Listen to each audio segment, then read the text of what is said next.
welcome to Gamersledge Podcast. Come on in, sit down, relax. My name is Mark. I am one of your hosts. Joining me this week in our trip down the wide world of video game and its business, we have Dave. Hey. Yeah, not super. And, of course, Matt. That was particularly well rehearsed. Yeah, it wasn't. Welcome to Gamersledge Podcast, a look at what it means to be a hardcore gamer, a conversation amongst friends, and a look at the video gaming industry. E3 is upon us. It was here. It came. It went with a small mutter in the night. Well, it's actually technically still here. So okay. The main show is still going on.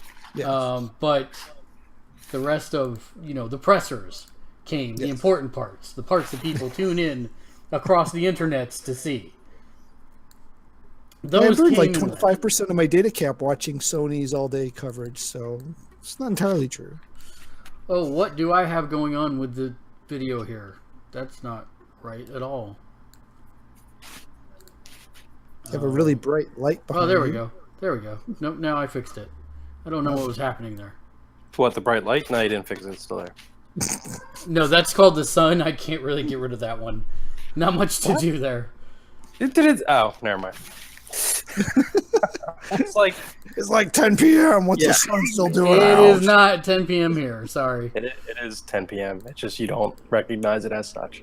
It's because I live in the past. No, we have tons of stuff to talk about. Before we get to, we've got. Let's see. We're going to talk about all the press conferences. We're going to talk about who the press conference winner was. Then we're going to talk about stuff that's going on. Apparently a monster is attacking. We're going to talk about the stuff that happened after the press conferences. And then we will end out with our E3 2017 official Gamersledge prediction scorecard to see who among us. This is going to be pretty abysmal because nothing happened that any of us were projecting at all. This was like I have to say, honestly, and I think I'm not out of line in saying this, I really think that this potentially was the worst E3 we've had in years. It was very underwhelming all the way around. No one was a standout winner except one that I can think of that I'll nominate for presser of E3 2017. But it was a pretty conservative. That's the way I would probably start that conversation, is saying that it was conservative. Do you agree? Disagree? Dave, you didn't even watch any of them, right? So I not live. I went back and watched a bunch of stuff, and yeah, it's like it's like a lot of people weren't trying this year. Like it seemed like, yeah, it was really weird. There was a lot of yeah. I'm trying to think of it. A lot of it's just kind of by the numbers. Like there wasn't like a lot of surprises. It's like, I don't know if that just is because of, it's so hard to keep everything under wraps and there's no surprises anymore or what, but it seems like a lot of people weren't really trying. Matt, what did you think? Actually, I'm trying to figure out. Some of it's just not explainable, like the PC conference. I have no idea what was going on there. Besides, they have got to find somebody new to run that thing.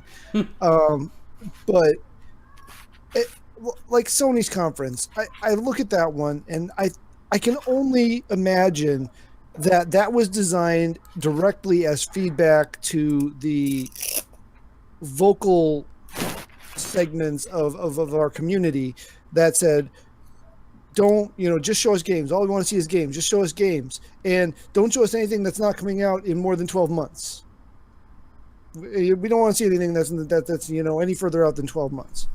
And since for the last 2 years, they've been showing stuff that's coming out over the next 5, they've already shown us everything that's coming out in the next 12 months. So they didn't have anything left to reveal.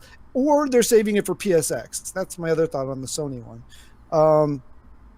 EA is just, I don't know. I have no explanation for that one. Well, But, we'll yeah, wait overall, on the breakdown of each one. But The breakdown, overall, it was very conservative. I won't say it was the worst. I seem to remember like 4 years ago was pretty rough. Whatever the last one where Sony did like 2 hours of numbers and demographic pie charts. Yeah, but even that was like they were at least forward looking in a way, and they. Are you talking about the one where they brought out and talked about powers for 27 minutes? That may be the same one. I think that's the one you're referring to. I think that's the same one. Yeah. Even that, they at least announced a few things that got us excited about the platform. And granted, I'm not saying there wasn't anything to be excited about, but like the size of the pile of excited was much smaller this year. It seemed to me.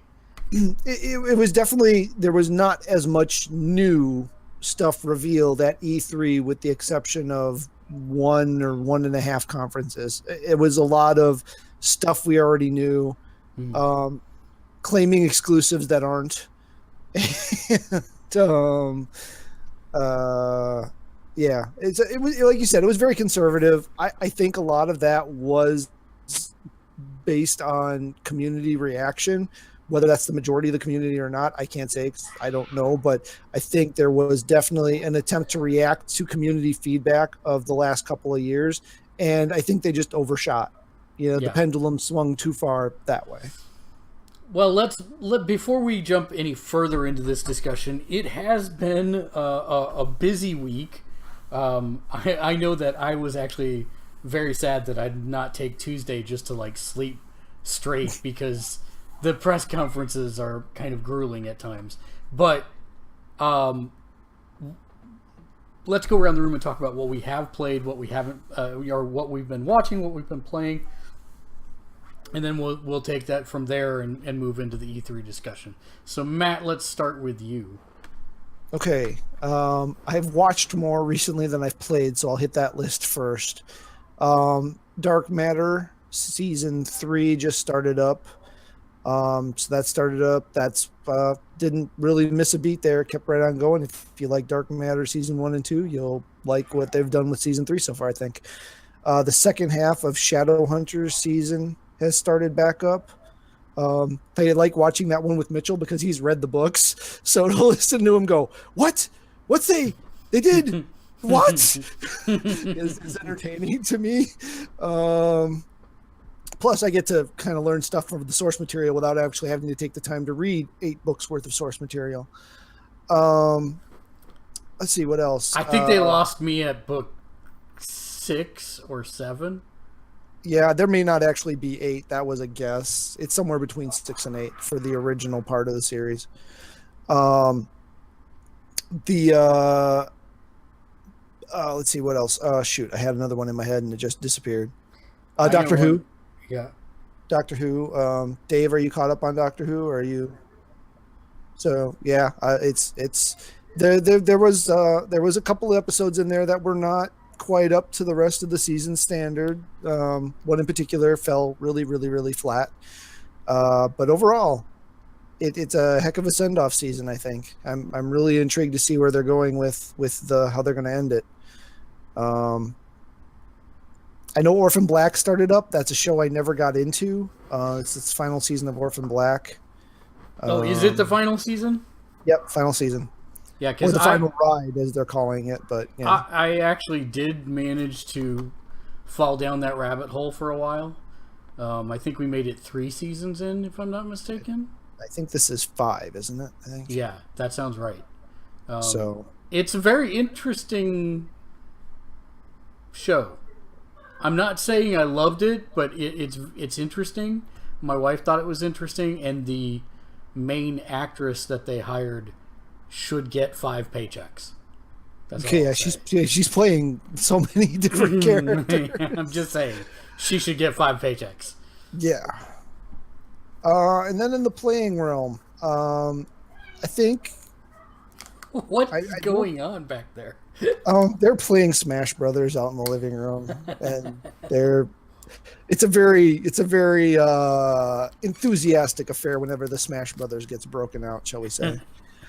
Um, see, I think the only things I've played since the last time we've talked are Rock Band, which we maintained our platinum.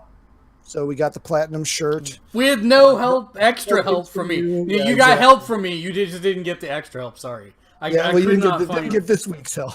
I was Right, worried because we were right. lagging way behind until like the very last minute. But now you don't have to worry. But we don't have to worry about that anymore. No, we don't have to worry about that anymore. So season 1 starts tomorrow, like 16 hours from now. So seasons, now that we have seasons, there is no demotion. You can only get promoted. The rewards you get are bigger if you get promoted earlier in the season than later. Their seasons are 8 weeks.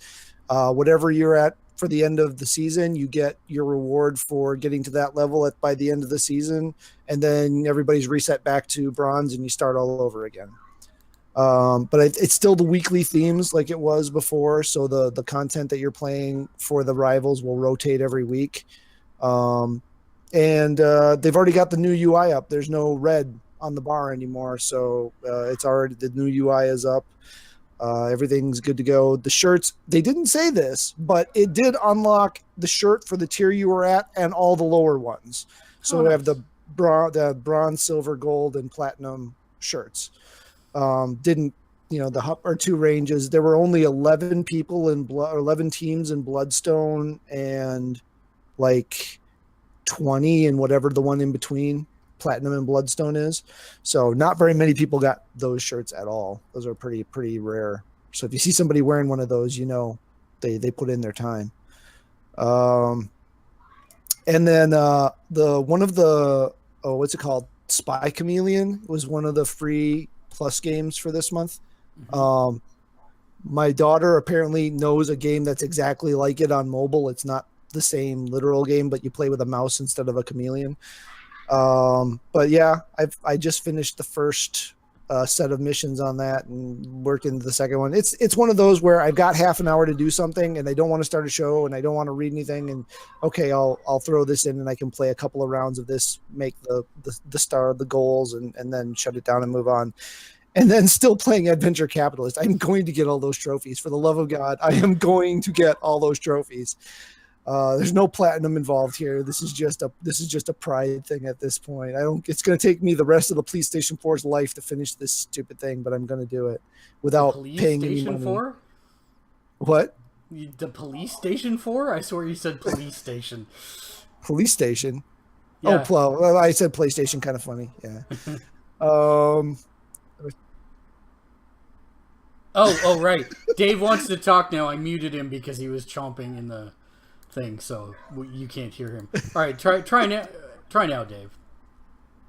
Chomping at the thing. What? You had something bag, so I muted you because you didn't mute yourself. So I forgot you were on mute till you tried to say something till just now. Mr. J says, "What game has shirts?" The answer is Rock Band. Yeah, the shirts was the Rock Band 4 Rivals, more specifically. So yeah, that's pretty much it. I haven't played any Horizon. Mitchell started Horizon now. He's actually further than I am in the story already, and he's only been playing for like a week. So no Horizon. I don't think I played any Witcher this week. It's just been too much time trying to get the dang Rock Band score up when I had time to play. So you're saying you've been bewitched by Rock Band? Like you said, the game is needy. I believe that was Dave. Dave was the original quote on that. The game got incredibly needy this week. But that's a little bit different now because you can't go down. You can only go up. And I don't really care how quickly we go up as long as, I'm sure there'll be weeks we don't play at all, which will be fine. But I'm just leaving that whole conversation alone. Dirty old man you are. Mm-hmm. Dave, how about you? Let's see. What have we been doing? Caught up on some TV. I'm all caught up on American Gods. I can't believe that season's already ending next week. God, no! I must be like, I must be 5 episodes behind. I must be. It's only 7 episodes this season. Oh, really? Yeah, Well, I didn't realize it was so short. Yeah, I think we've watched 3, so I'm 4 episodes behind then. Yeah, and then I just saw, like, next week's season finale. I'm like, whoa, you just started. So, a little upset about another that. season in like a month. 1 month still, season 2. Yeah. No. The cool thing is they definitely didn't try and shoehorn the whole book into 7 episodes. So that's good. There's still ways to go. But loving that show. Love all the actors they got playing everybody. There's some really good casting in that. Also caught up on Better Call Saul, which is like the other best show on TV right now. It's just really solid all the way around. Since Breaking Bad and maybe The Wire. Yeah, pretty much. I mean, it definitely is a. If you like Breaking Bad, you're gonna love the show. Like it's very. It's cool because it's like it goes back, so it fills in like a lot of stuff at the same time. So it brings back some characters that you love from the other series, but it just goes into a whole bunch of different directions. It's all just really good stuff. Same as Breaking Bad. Doctor Who caught up on that. Mike Tyson Mysteries caught up on that. What? Oh, Tyson, yeah. No, I know what you're talking about. Yeah. I know what you're talking about. Yeah. Archer caught up on that. So I've heard this season kind of sucks. Yeah, something. I loved the premise of it, where like Archer was having like some kind of like coma dream, and it went on like like a noir kind of, detective kind of show. But I don't think it was kind of flat compared to a lot of the other seasons. A lot of the regular stuff. So I think it was kind of a missed opportunity overall. So we didn't hit on this too hard when I mentioned it, but so you are caught up on Doctor Who. Yes. And I know you've only been watching Doctor Who for what, the last couple seasons? Just pre-Capaldi? You've only seen Smith and Capaldi, right? You haven't watched the back stuff, have you? Well, I mean, how far back? I mean, no. Like Tenet or Eccleston. All the new stuff I'm on. You've caught up on all the new stuff. Okay, so I started with what's his face? Who was the first new one? Eccleston. Eccleston, yeah. So what are you thinking of this season? Overall, really good. I'm at the point where I'm just like, all right, I'm gonna miss the guy. Yeah. Like he really. I'm not gonna miss Stephen Moffat because that guy cannot write a story arc to save his life. But at least not a Doctor Who story arc. Apparently, he can do it just fine for Sherlock. But he can do it for Sherlock, which but I will not talk Doctor about. Who. So maybe he's just tired. I mean, he's been doing the Doctor Who stuff for a long time, so maybe he's just out of ideas, and it's just like, well, they keep paying me. Yeah, but this year is the same thing that we had when Moffat took over. We'll have a new doctor, a new showrunner, basically almost all new staff all the way around. So, is there any do they have any idea who they're getting? As far as there's been no casting announcement, and there haven't even been any leaks that I've seen. But didn't they announce the showrunner? I thought they did that a while back. Showrunner, yeah, the showrunner is the guy. I was there. I thought that he meant the actor. Showrunner is the guy who did Broadchurch. Oh, that's right. Can't think of his name off the top of my head. Because that was so successful. Broadchurch it's going into its 3rd season. Yeah, but the American version of Grace Point did not do well. No, it did not, and it was not. And they made him really unlikable, like really unlikable. He's more unlikable in the British version. I think I watched like 1 or 2 episodes of the British version. And he didn't. I don't know. Maybe I'm immune to him. His full Scottish accent. It was just super by itself hard. makes him pretty unlikable. Right. It is pretty impervious for me to figure out what the hell he was even saying. So yeah. Yeah, that was a subtitle show. It's like, what? Sorry, Dave. We co-opted your section. Continue. Yeah, go ahead. Oh no, it's totally fine. Let's see. So I guess we can go on the games. Zelda, still playing a bunch of that. I haven't really started with the end game because now I'm just kind of like, putzing around, trying to do all kinds of like other stuff, like upgrade my armor and like, find all kinds of different things. So have you done all the shrines and all the dungeons, or? I'm working on that. So all the divine beasts are down, but then we also, I think I'm up to like 88 or 89 shrines. So I have to now ask this. It is required of me because as soon as I saw this, I knew you were done for. Your initial impressions on Legend of Zelda gear being in Skyrim for the Switch. You can take your Zelda amiibos and use them for the Switch and get Zelda armor and the Master Sword and all that stuff to use in Skyrim. Uh-oh. Daddy's got a new game. Fusro down my money. Yeah, Skyrim's one of those ones that I was seriously going to try to avoid.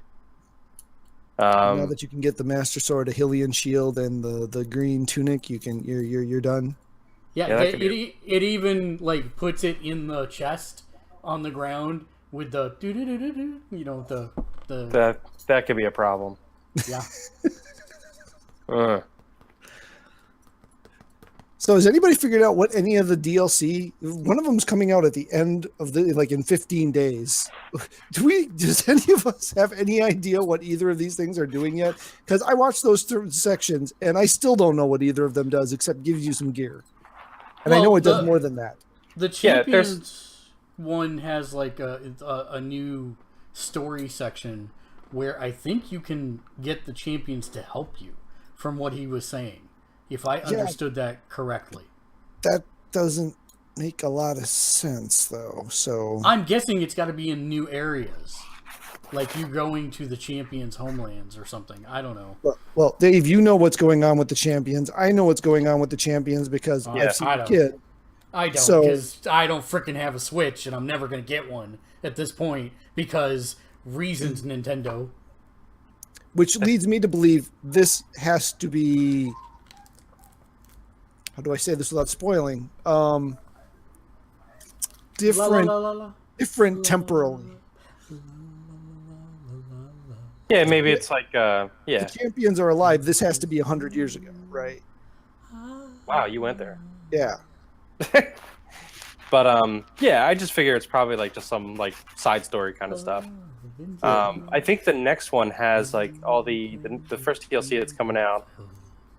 I'm guessing, I'm not sure if they're going to make this available to other people where you have to buy the DLC, but there's going to be those upgrades like to the map where it shows you everywhere you've gone. That's all part of the DLC as near as I can tell, so you don't buy the $20 pack. So there's like cool stuff that's coming along with that. Then like you can stop, Mark. We're talking about the stuff that they show. And so then they have the, I believe it's supposed to be like some new, like, you know, there's like some harder dungeons and everything like that. Like, you know, there's just like, you know, some additional stuff. Right. There's hard mode, but that's part of the second pack, isn't it? I don't know. Okay. Anyway, whatever. You got to buy the whole season pass to get it anyway, so it doesn't matter. So we'll see when that comes out. But yeah, so I'm just kind of just having, you know, fun, just like, you know, dorking around with it, just kind of like, you know, upgrade armor, find the rest of the shrines. I don't understand the Korok Seeds thing. I mean, if there's like 999 of them in the game, you should just be tripping over them every 10 steps. And I have only like a little over 100. Yeah, that I think Mitchell finished it with like 40. Yeah. That's man, that must have been tough because I mean, I used a lot just like getting like more weapon slots. But I'm also like a weapon hoarder, which is stupid. I mean, Mitchell is bull in the china shop. If there's a shortest path, he will make it shorter. Nice. So you can make a beeline for the castle right away if you want. Yeah, he didn't make it that short. Yeah. although he was a little disappointed with the ending, the way he did it, but yeah, but that's, you know. So still playing a bunch of that. I played you know, I had some Wipeout on the PS4. And then there was something else I was playing. So those are all remakes. Do they look remakey or do they look native? What, the Wipeouts? The Wipeout? Oh yeah, it's native. It looks great. Yeah, it's completely, you know, if you weren't paying attention, you would just think it was a, you know, Wipeout. yeah. I mean, it looks and sounds fantastic. It is Wipeout through and through. So that's good stuff. And Lego Batman movie just came out on Blu-ray, so I picked that up. And I think that's it. That's the major stuff. You know what I found out in the last couple of weeks? What's that? What did you find out in the last couple of I weeks? somehow managed to miss picking up the home release of Civil War. The home release of Civil War of what? Civil War... Marvel. movie? It's Captain America Civil War. Wow, how'd you do that? I don't know. I Oh. was going through all the movies, and I'm like, where's Civil War? Where's our Civil War? We never bought it. Where's the copy of Civil War? I'm like, holy crap, I never bought it. I think I was pissed because I didn't get it in time to do a pre-order to get the steel case. So I was just going to pick it up the next time I was in Best Buy, and I never did. Nice. So yeah, I've got to do that because I got to have first appearance of Spider-Man. How's it going, Best West? We are doing our E3 wrap-up right now. Before we do that, we're going around the room talking about what we've been doing last week. Were you done, Dave? I didn't mean to cut you out there. No, yeah, sure. Just coming outside. Okay. Let's see. This week we caught up a little bit on Handmaid's Tale. I actually read the book that this is based off of way back in the day, and from my recollection, they're done. Like, the end of season 1 is the entire book. So I do not know. Isn't there more than one book to that though? I thought it was a series. I don't think so. I thought it was just a standalone short story. Because I seem to even recall at the end of the book, they jump forward in the future as if they were telling a documentary of this, like a recreation or something of that time to illustrate the differences. So I don't know where they're going, but so far it's still really engaging. So I'm looking forward to that. Brooklyn Nine-Nine actually finished on a dramatic note for a change. Like, it almost became an actual cop drama procedural, sort of. But it's still very interesting what they're doing with that show. I went down the rabbit hole, and for the last week and a half, I've been mainlining Robot Chicken again. So that's been kind of time kind of well spent time. And then Sherlock season 3. So I had watched through Sherlock season 2, which I really liked that show, and I wanted to see if they'd put the new ones up, and they have. They've got season 3 and 4, and I actually think it's this, Matt. I think that Moffat is great at crafting small tales, small intricate tales. Sherlock is 4 episodes, no problem. Even at an hour and a half, no problem for him. But when you give him an entire season, an actual real season of something, I don't think he can do it. I think that he's got to step away. Other people have to come in and write it for a while, and he comes back and does certain signposts throughout the season, like certain tentpole things that happen throughout the season for the entire arc. But all the day-to-day stuff is inside for somebody else. Yeah, but see, to me, Davies was just masterful with his building of a seasonal arc. I mean, agreed. Almost every episode of the season tied into the finale somehow. Whereas Moffat is like big thread thing, nothing, end big thread thing. Yeah, and I think that I think that has been exacerbated more and more as time has gone on. I 100% agree with you, and so I'm interested to see somebody else take a crack at it. That I did not like this Doctor coming in at all, and I actually softened on him quite a bit by the end of last season. Aww. I was fine with him. I liked him. I don't love him, but I like him, and so I'm looking forward to watching this season because I know now the thing that was holding the show back, in my opinion, is gone, and I'm interested to see how the dynamic works with a new character, i.e. Bill, because Clara is dead forever. She's never coming back because the companions never come back. Other than Rose. Not entirely true, but Other than Rose, which we'll never get rid of Rose. But anyways, yeah. So, yes, seasons are very large. Best West, I agree, and that can make all the difference in writing in a world. well, they're British seasons, so we're only talking 10 to 13 episodes. Not that big.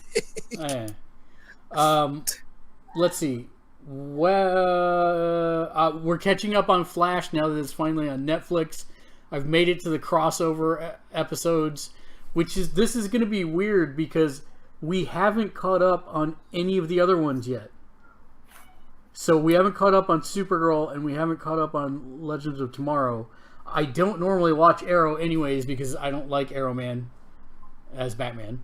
Arrow Man. That show was not getting better, by the way. Yep. I don't know. I haven't watched this season yet, so yeah. Don't. I have to tell you. Leave it on his background, and it was just boring. I have to tell you, there's two things. Number one, Injustice 2 just came out, and we got to see. It's not Ollie from Earth 1 or Earth Prime, whatever. Earth 616. No, you trolling. No, yeah, it's not him, but it's enough. I mean, it's just like him, and so it's the first time that we've seen Jolly Ollie represented in something since the last Injustice, and it just feels so good to see him joking around, screwing around, but still being heroic like he should be. There was animated stuff that was really good. Yeah, okay, but Arrow is a constant sore reminder to me. I hate that show. Anyways, you have a Rockstar announcement to make. Look at your feed. I'm not seeing it. Was it Best West? No. And 999 or I won't want to say the words out loud, but it's not the nicest user handle. Okay. But yeah, I'm not getting my notifications for some reason while I'm streaming. I don't know why. What? Okay. Well, I999, you are a rock star. Thanks for subscribing. So yeah, been finishing. So we're in that, and we'll probably watch that one episode of Arrow. The second thing that I wanted to bring up about Arrow before we moved on is I don't know if you ever knew this and just didn't mention it to me, but I did not know that John Diggle's actual name is John Diggle Stewart. I probably knew that at some point, but I didn't recall. I didn't know that when you said it. So no, yeah. I don't like that at all. I actually have no problems with that actor / character being an eventual Green Lantern if that's the way they run with it. That could open some interesting things. You guys are both caught up on Flash, right? Yeah. No. You're not caught up on Flash. Through last season, I haven't watched any of this season, or I think I watched the first couple episodes of this season. Okay, all I'm gonna say, Dave, is the building that they used for the crossover event. I about did a backflip.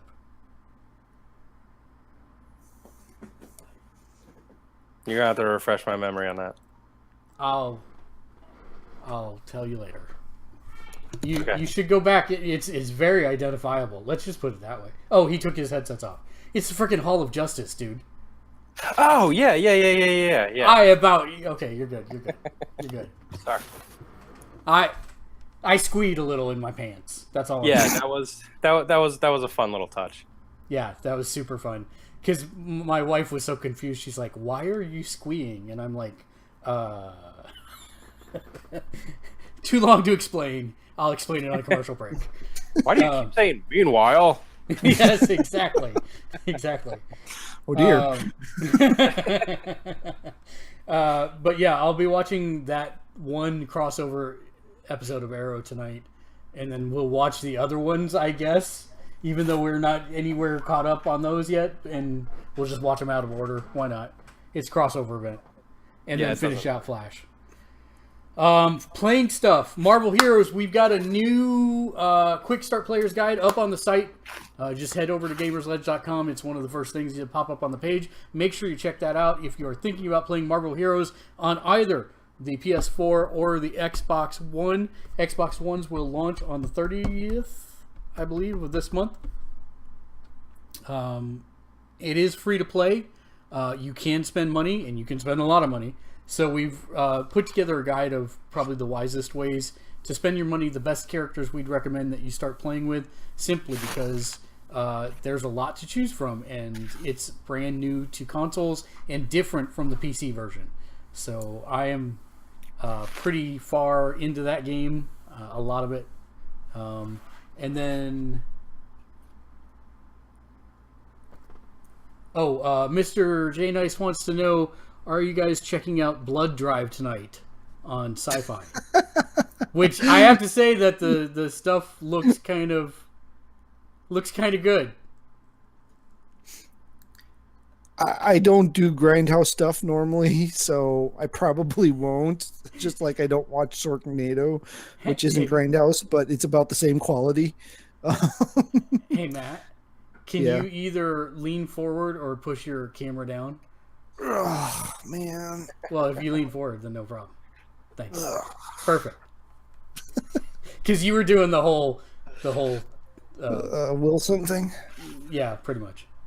That's not the one. I was going for the older reference, but yeah. Oh, sure. Kilroy? Kilroy, yeah, that's it. Kilroy, that's it. Yep. I'm trying to remember when you were saying it. So, yeah. So, anyways, been playing that, a ton of that. I played the Marvel vs. Capcom Infinite Story demo, which Matt forgot to mention that he did too. That was interesting, but not necessarily in a good way. No. Basically, you could just combo square through the whole thing. Yeah, they actually made it so that they had auto assist for combos turned on, removing any skill for the game required. Sweet, I'm in. Yeah, there was no there were no complicated moves, I guess is the best way to say that. Like, I don't even think there's oh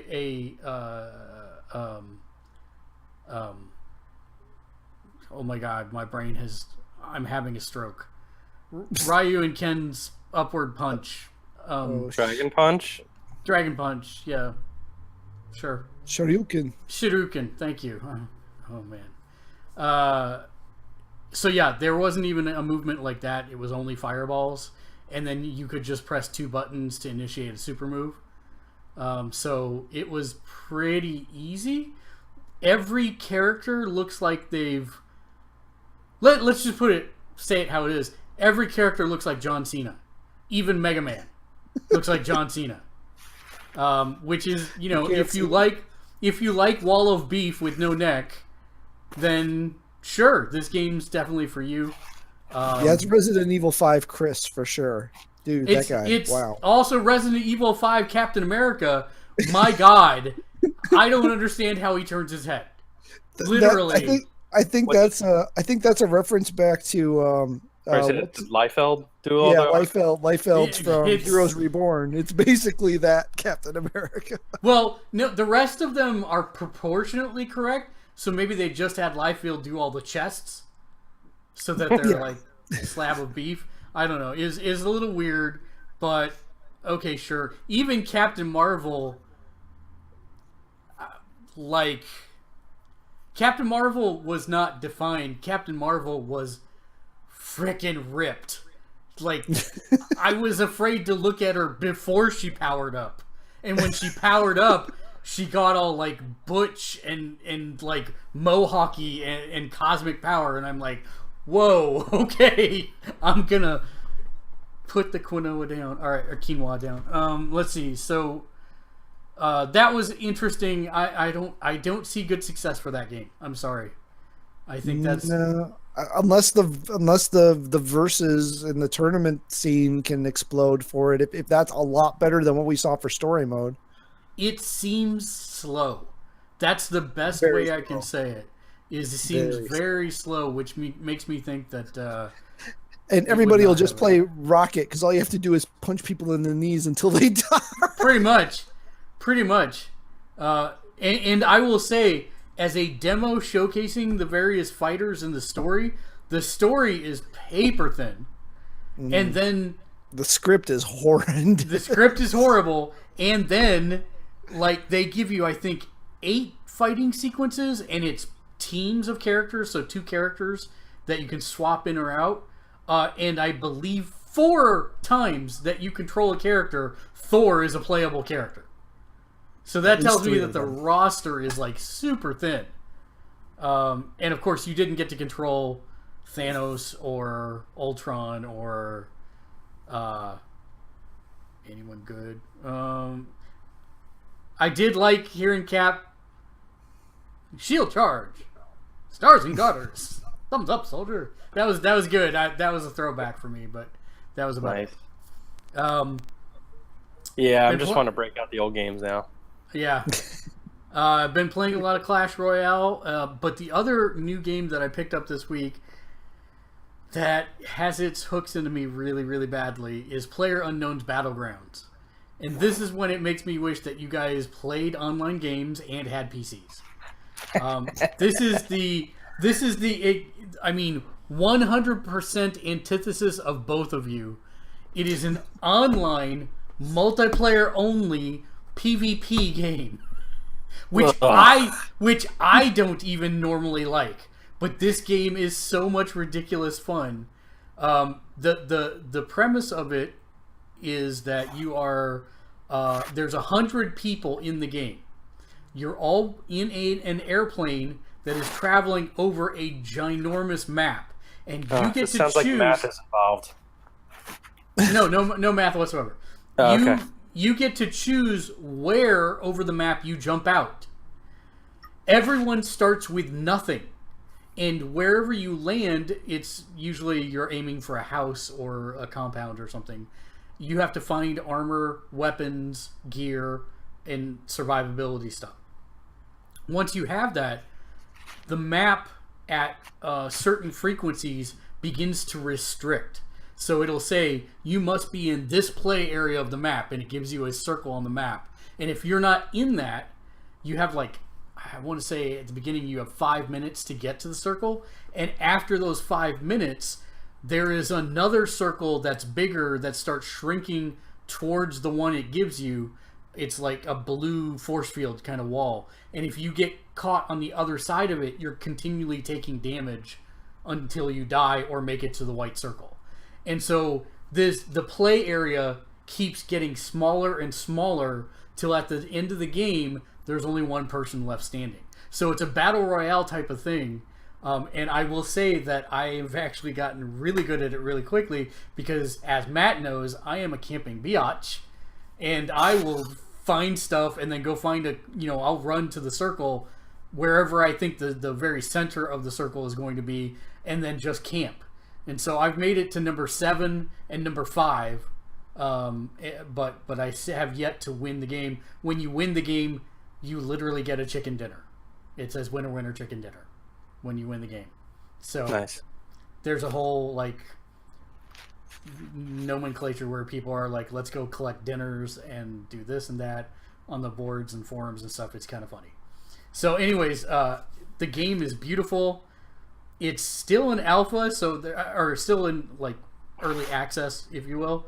So you can't jump over fences. There are small things that they are addressing that they actually addressed at the PC conference, which is kind of funny that you'll be able to climb over things now, and everybody's like, yeah! And I'm like, okay, that might be a little bit too much about ado about it, but the game is super fun, and it's only $30. So if you have a PC and that sounds anywhere interesting to you just said it was pre-alpha. No, it's early access. It's in alpha right now. And it's $30. $30 early access on Steam. That's hilarious. And I think they've sold 3 million copies. That's awesome. It's that much fun, and it has integrated Twitch streaming, so there's a lot of stuff going on there. And it is supposed to be final before the end of the year. So Yeah. Huh. And that was one of the ones that at Microsoft they said it was an exclusive to the Xbox, but in fact it was a timed exclusive for the launch of the Xbox One X, and that it will be coming to PlayStation 4 as well. So I'm actually super excited about that. It's complete. I understand it's completely hypocritical. My opinion on that, where it's just like alpha. Wait, you're paying for an alpha, status game. That's just wrong. But yet, I have no problem paying Kickstarter for Toe Jam and Earl. Well, see, I think this is actually better than Kickstarter's version because I have something to play, and I can give feedback to the developers on. And when it launches in full, I've already got my game. So it's not like... I think Kickstarter's the worst model because you're actually giving them money and there's no deliverable back at all. It's not true. At the end, you get a complete game. At the end. But with early access... if it even finishes and they don't take your money. But that's why I only access... get that are guaranteed. With early access, you get the game right then and there. So I don't. So you're paying them to be QA for free. Yeah, what's wrong with that? Well, QA, that's usually a job you can make at least $50,000 doing for a low end QA. I don't think so. $11 an hour. Oh wow, that's QA in that industry. That's QA, buddy. $11 an hour. Oh wow, yeah, that's not QA in spaces I'm used to. Well, right, no, it's not QA for enterprise software. For video games, God bless QA people. Keep at it. But yeah, that's that's pretty much where I'm at. That's what I've been playing, and I'm actually looking to join a clan or something. I was trying to get John to agree to. You know what? I might talk to Justin and see if he's interested in playing it because he's got a PC capable of it as well. So we'll see. But yeah, I could see how it would be a little bit easier with some other people to watch your back. Because I will say I had a absolutely hilarious exchange, which is up on the site, on the stream on our Twitch channel. I am not the best first-person shooter player. I will freely admit that up front. And when you start, you have nothing. So it's just bare fisticuffs, pretty much. And I walked into a house and I looked down on the ground and there was a gun there. And I went to go pick it up, and out of the corner of my eye, I saw somebody rush me with a frying pan, because that's the thing in the game. It's actually a hilarious thing, because it saved people's lives when you have it equipped on your person. People can go to shoot you, and they'll shoot the frying pan instead, which is hilarious. But anyways, this guy had a frying pan, and he rushed me as I was going to pick up the gun. And he hit me in the head, but then I punched him, and he backed off, and I backed off, and he had to be like Mr. No Depth Perception, because he kept swinging at me with the firing pan, and I just like step back, punch, step back, punch. Anyways, he hit me once more with the frying pan, but that was not enough. I killed him with my bare hands, and then picked up the gun and unloaded the entire clip into him, in case he was still watching, because it was funny. And I took his frying pan. So yeah. And then you got mauled because everyone ran to the sound of gunshot and murdered you. No, because it was real quick, best frying pan hit ever in a movie. For Tangled. Not bad, but nah. Gross Point Blank. Yeah, that was a good frying pan hit. Not bad, not bad. But yeah. Sorry. So I no, it's okay. That game is really crazy with emergent gameplay. Like, you never know what's going to happen, and you don't. The most frustrating part, which I do hope they fix, is you never get to see your killer. Like, you never get to see where they killed you from, or from how far away, or anything. Your head explodes because somebody shot it, and you crumple to the ground, and you look at your dead body, and that's it. So that's a little frustrating for me. The rest of the game, no frustrations whatsoever. I mean, it's pretty interesting. And if you haven't seen it, check out our Twitch stream, and you can check it out there. So, how about them E3s, Matt? They're happening. There's been parts, and some are done, and I don't know. What happens on the third day of E3? That's just like slop day, right? Everybody's giving out all their stuff. Nobody cares anymore, and they just want to go home, right? Right. That's pretty much what's happening today. Tomorrow. Well, Tomorrow it starts today. It starts today, though. They start giving out all their slop today. Oh yeah. I'm interested to see if opening it to the public makes it longer. I don't think it will, but I don't know for sure. What? Yeah, I haven't really heard anything on the impact of having it open to the public yet. Oh, Justin says... What? Oh, is anyone excited for paid mods in Skyrim again? Yeah, we'll get to that. Also, Mark, I have all level 20 except level 14 Red Hood. Oh, that's Injustice. He's considered Battlegrounds, but he'd be afraid he'd be too engrossed in it. It's a realistic survival game like DayZ or Arma. Yeah, pretty much. Yeah. Well, so it started as an Arma mod, right? I mean, it did. Yeah, pretty much. And then he rolled it off. Yeah. It's all one guy. One guy pretty much created this whole thing, and now that he's got a company around it, and they're a ton of rabid fans. It's pretty interesting. So E3. Let's jump into this because we got a ton of ground to cover. I was actually not looking forward to this podcast. I'm not going to lie. Well, it's pretty quick. We were wrong about everything. All of the shows were subpar, and I missed my opportunity to get a free Pyre code. That's E3. Yeah, pretty much. Pretty much in a nutshell. Do we want to go through... Yeah, let's go through each show. We started with EA on Saturday.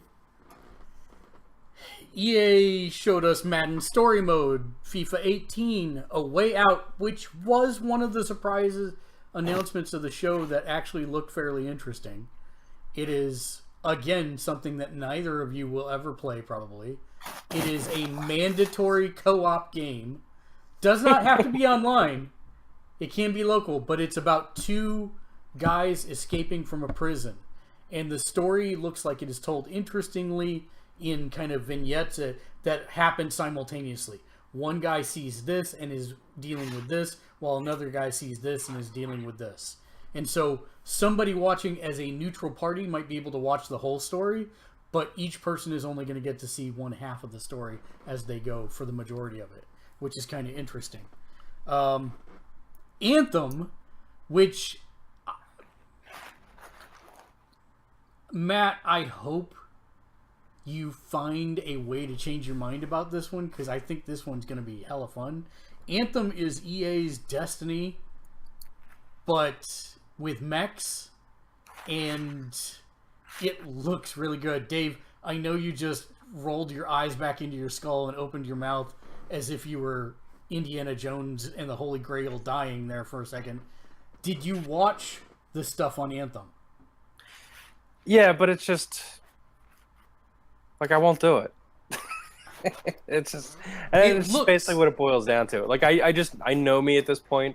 I'm never gonna buy one of those games again because I did it with Destiny where I bought it and I started playing it and I was just like, I am bored off my skull, and it's just they don't keep me in. You know, I'm just over it.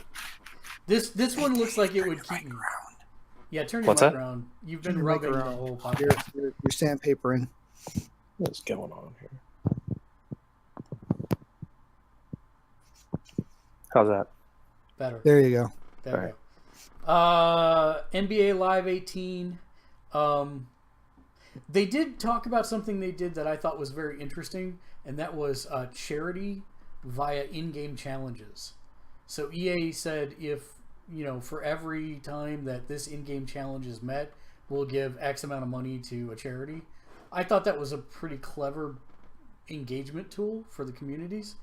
And then they showed us Battlefront 2 that will have split screen co-op, free DLC for everything, and multiplayer. That one's looking pretty sweet. I was very disappointed that you're going to end up playing a damn droid. For almost all the multiplayer options. You can get I guess you can, I don't know. I know you can pick. I don't think that's true. It's across the entire saga, so droids would only be prequel saga. Well, they showed a lot of that's droids. What they showed. When they showed it. They showed droids, but it's across all three eras. So you're gonna be stormtroopers, clone troopers, first. You're not making troopers. It better. See, that's my point. It's These like aren't battle droids. Yeah, I'd rather. I don't know. We'll see. What do you want? You want a Star Trek security officer? I mean, what are you expecting here? Sure. I mean, I just want the choice to be human, man. I don't want to be a clone trooper or stormtrooper. Are human. No, they're not. They're stupid clones that can't hit a barn. Clone troopers are clones. Stormtroopers are almost exclusively human, and until Disney bought it, almost exclusively male. Yeah, you're not helping me here. I don't want to be. I get it. Well, I get. I don't know what you want. What do you want? What I want is I want to be able to play I want to be able to play a rebel person, or you can. Can you? I only saw Imperial side the whole time they showed anyone. Well, the single player story is Imperial. Yeah, you follow understood. an Imperial on the single player. But the multiplayer's got Jedi, Sith, Rogue Jedi, Rebels, First Order, Clone, Gungans. Yay. I'm not helping with that one, I know, but I'm listing off the factions I know of that are in the game. Those are the ones I know of in the game. I guess I never saw anyone, because even anytime I saw anyone play the humans, even if they were commanders, it was Imperial commanders, and I was like, well, I don't like playing bad guys. I mean, I get you get the random draw, you may have to if somebody else. I don't know. Yeah, I don't know how it works. I want more information. They probably, we need to see a few more gameplay sessions or something. But from what I understand, it's the same as Battlefront was. You alternate. You're good guys, bad guys, good guys, bad guys, good guys, bad guys, good guys, bad guys. So I understand that we haven't seen it, but it has been in the textual descriptions of the game that's all in there. So I think you're okay, but you know, we'll do some more research. I require that a pro gets good with a Gungan so that he can be at the top of the leaderboards with a Gungan, just because. Screw you guys. Yeah.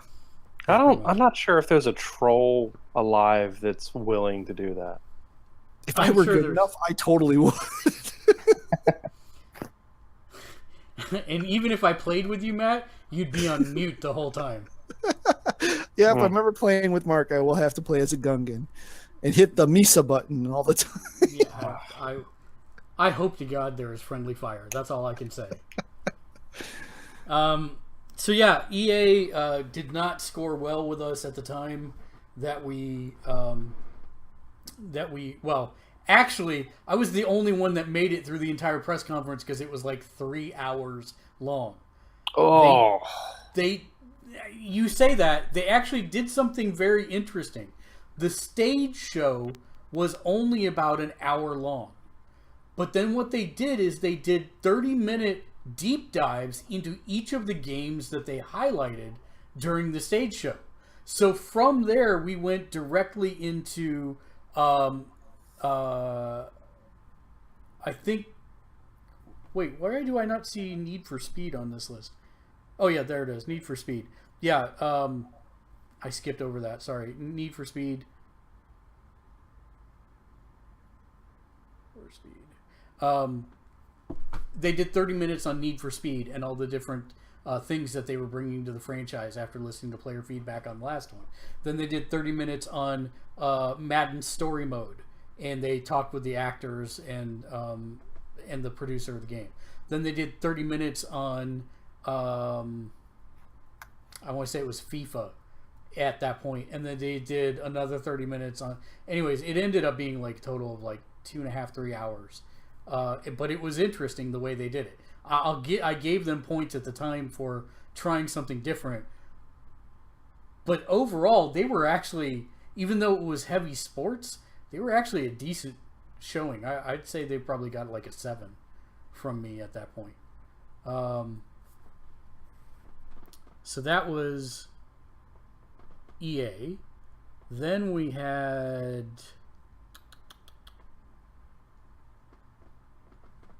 Xbox, the Microsoft conference, where they unveiled the Xbox One X. The Ox. I'm still going to call it the Ox. Yeah, well, you call it the Ox. A couple Xbox players I know are calling it the X's. And then when you write it out, it looks like somebody's bad handle on Xbox Live. It does, and I'm just calling it Xbox because that's what it is. The X-bone with an X at the end. Xbox. Worst name for a thing ever. They went off about how this is the smallest Xbox in history ever made, and it's just barely smaller. I mean, it is like height-wise, it's probably half the size, but it's just barely smaller from the physical footprint than the previous one. It almost looks like a server, like a rack-mounted server, which I wonder how much of that is on purpose. But anyways, they showed us. I present the Hooli box. Yeah, that's exactly what I was thinking when I looked at it. They presented Forza Motorsport 7 coming out September 3rd. They revealed a Porsche on stage. They did not lower it from the ceiling this time, at least. They just showed it, and that was kind of cool. The interesting thing was they actually premiered the car at the Microsoft conference. If you're a car nerd, that was actually a pretty big deal for it to be revealed at a gaming conference and not a car show. But, yeah, that's crazy. Yeah. And it's exclusively in the game. They said they were going to show 22 console exclusive titles. The real number by the end of the show was, I believe, 8 actual exclusive titles. The rest were timed exclusives. They showed us Metro Exodus, which still looks really slow, but more colorful now because it's outside. So there is that. They took a deep dive into Assassin's Creed Origin, which is coming out October 27th. PlayerUnknown's Battlegrounds. Deep Rock Galactic, which looked like Minecraft with dwarves. State of Decay 2. This, for me, was one of the top games at Microsoft Conference. It looks like what I'd want The Walking Dead to be if it was an actual mature video game. It's kind of like they took the survival aspect of the Telltale games and mixed it with the base building from Fallout in a real way. And then you go do excursions to find other people and gather resources. So it looks pretty interesting. So State of Decay 2 coming spring 2018. The Darwin Project looked like another kind of the same thing as PlayerUnknown's Battleground. It looked like a Battle Royale kind of game, but it has Mixer integration. They super pushed Mixer the entire conference. Mixer is Microsoft's alternative to Twitch, yet they were streaming on Twitch, so go figure. And they were saying that no one could get into the Mixer stuff, so go figure. But anyways, this game, this Darwin Project game, has Mixer integration built into it so that viewers can give buffs or penalties to players as they're playing. So it's kind of like the Twitch integration games we were playing on the party nights for a while, but a real game doing it. So that was kind of interesting. They debuted Minecraft unified servers for all platforms except Sony, because Sony doesn't want to play with anybody else, which I thought was actually pony up for Microsoft on that side. Yeah, Sony's gonna have to get over that quick. Yeah, they're getting a lot of slack for it. Because who's also doing it? Like Rocket League will be playable on what system? Yeah, no, they're already on all systems, but Sony and PC on separate servers from everybody else. If you're on PC, you can play with any other console person. No, but I'm saying Nintendo's Switch is going to be playing with with Microsoft. Nintendo. Yeah. Online. Mm-hmm. With other Nintendo is doing it. Yeah. I agree. That's just sad. See, this is the part where Dave panics. I agree. Yeah, I'm not sure what to do here. He's got you in a box. I'm just going to keep saying it until maybe you stop agreeing. No, I'm not going to, because Nintendo... Yeah, we're going to have a lot to discuss when we get to the Nintendo conference. Okay, I do have to do a quick correction. Apparently the Gungans are not confirmed. It was the Wookiees that were confirmed, not the Gungans. So, well, that's definitely an upgrade. Yeah. People tend to like the Wookiees. People not so much like the Gungans. Misa Balak in the Gungan. All right, and mute. Oh, whoops, I muted Dave. My bad. I hate you. I can't believe you didn't lead with the biggest Microsoft news of the whole event. Go on. Do you have what are you missing? A lot still.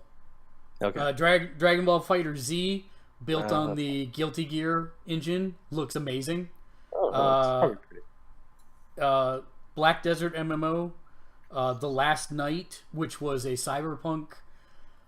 If you've not had a chance to watch the trailer for The Last Night, that's probably one of the huge trailer surprises of the show. A guy figured out how to use 16 and 32-bit 2D surfaces to make 3D landscapes and environments. It's all cyberpunk, and it looked like I was still not willing to believe that it was not a Blade Runner game, even when the title popped up and it didn't say Blade Runner. What was the name? It's called The Last Night. Yeah, you know what? We can watch the trailer here, because copyright's going to get anything I do taken down anyway. So, hooray! I don't care. So is that only going to be on Xbox, or is that? It is a launch exclusive. It is coming to PC as well. It's that one I have coded as a launch exclusive, so that tells me that it's a timed. Okay. I think it's coming to PS4 too. I'll see if I can find out, because I think PlayStation had it on their post-show stuff that they've been doing. Yeah. The Last Night's Skillet. That's not it, but this is it. Here, check it out.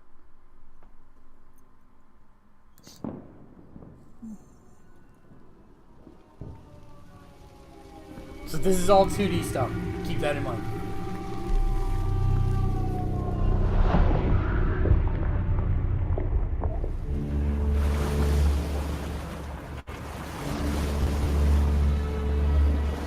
Yeah, I'm thinking of it.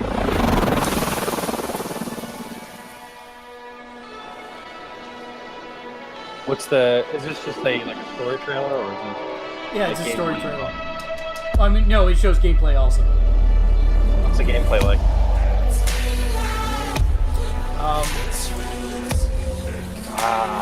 That is looking. Yeah.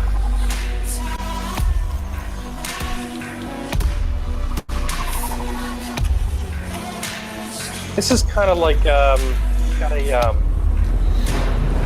like a flashback vibe. That's exactly what it's like. Except it's all 3D stuff done with 2D sprites, and it looks freaking amazing. And again,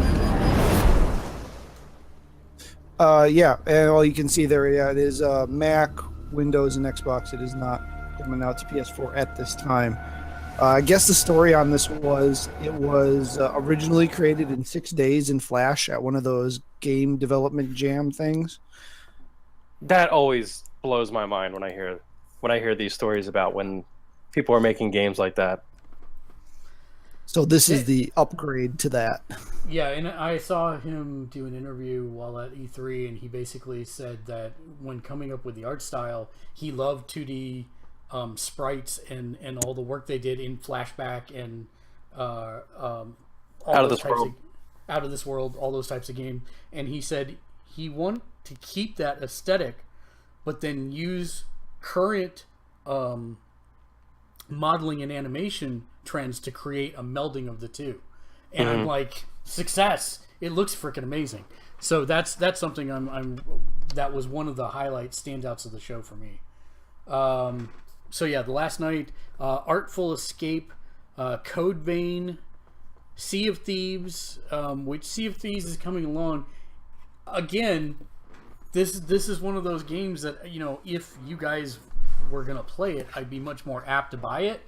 But since I know you're never gonna play it because it's multiplayer, and we'd have to work together and coordinate and all that stuff, then it's never gonna happen. So I just give up on it now. Just so everyone's clear, this is more of a timing and resource constrained environment rather than a lack of willing to work together. For you. Okay, for me, yes. Yes. Curmudgeon Dave doesn't. Yeah, me, it just can't help you, man. Yeah, that's exactly it. See, Actually, we don't want Dave because if he was playing, he would just grief the entire time. That's not true. Actually, I I'd actually don't feel that. Yeah. Yeah, it would send me into a spiraling depression because I felt like I was useless to the team, and that's not a feeling I like in this world. So that's mainly the reason I avoid those things. Wait, so the reason I don't play confused. Rocket League anymore. Yeah, I'm confused here. And how do you not feel that depression now on this team? Because I don't actually do anything. So this is by choice. So not doing anything as a choice is okay. Yeah. Doing something and then feeling like it was nothing is. Right. I see. Yeah. I see. Okay, I got it. I'm just checking. Yeah. Let's see. They also revealed Tacoma is coming out August 2nd. They did one of their actual exclusive Super Lucky's Tale, which was Lucky's Tale was originally an Oculus game, now a non-Oculus game that is a full fleshed out Super Lucky's Tale coming only to Xbox and PC. Cuphead coming September 29th finally. The game is finally not vaporware. Yeah, pretty much. Crackdown 3 on November 7th starring Terry Crews. And while I'm glad to see Terry Crews in there, like everything that I liked about Crackdown, which was the superheroes part of it, they have removed. It is now elite mobile police force that can run and jump, run and throw cars, run and do stuff all with guns. So it's shoot and throw a car, shoot and slam into the ground, shoot and do this and that. It's like, Yeah, Crackdown lost its luster as soon as Saints Row went nuts. Oh yeah, I agree. Like that's what Crackdown that should have been their niche, is just making the crazy fun game. And then as soon as Saints Row went nuts and we're just like, we got to differentiate ourselves from GTA, and they went in that crazy direction, which was just so much fun. It's just like people like Crackdown had no place in this world. Yeah. Ashen was announced. Life is Strange Before the Storm coming August 18th, which is just around the corner. Mordor Shadow of War October 10th. One of their other exclusives that I am actually interested in, but I'll talk about here in a second, Ori and the Will of the Wisps, which is the sequel to Ori and the Blind Forest, which is an amazing game. They talked about backwards compatibility, 385 titles. They are attempting to bring Xbox One games back via backwards compatibility. I'm sure. They're starting with Crimson Skies later this year. They had 4K enhanced updates. They gave the release date of the Xbox. It's going to be November 7th for $499. And this is my one concern. they're trying to differentiate the Xbox One X as being the elite gamer console. I don't own a 4K TV. I'm not buying a 4K TV. So that right there kind of puts it out of contention for me. But here's the big one.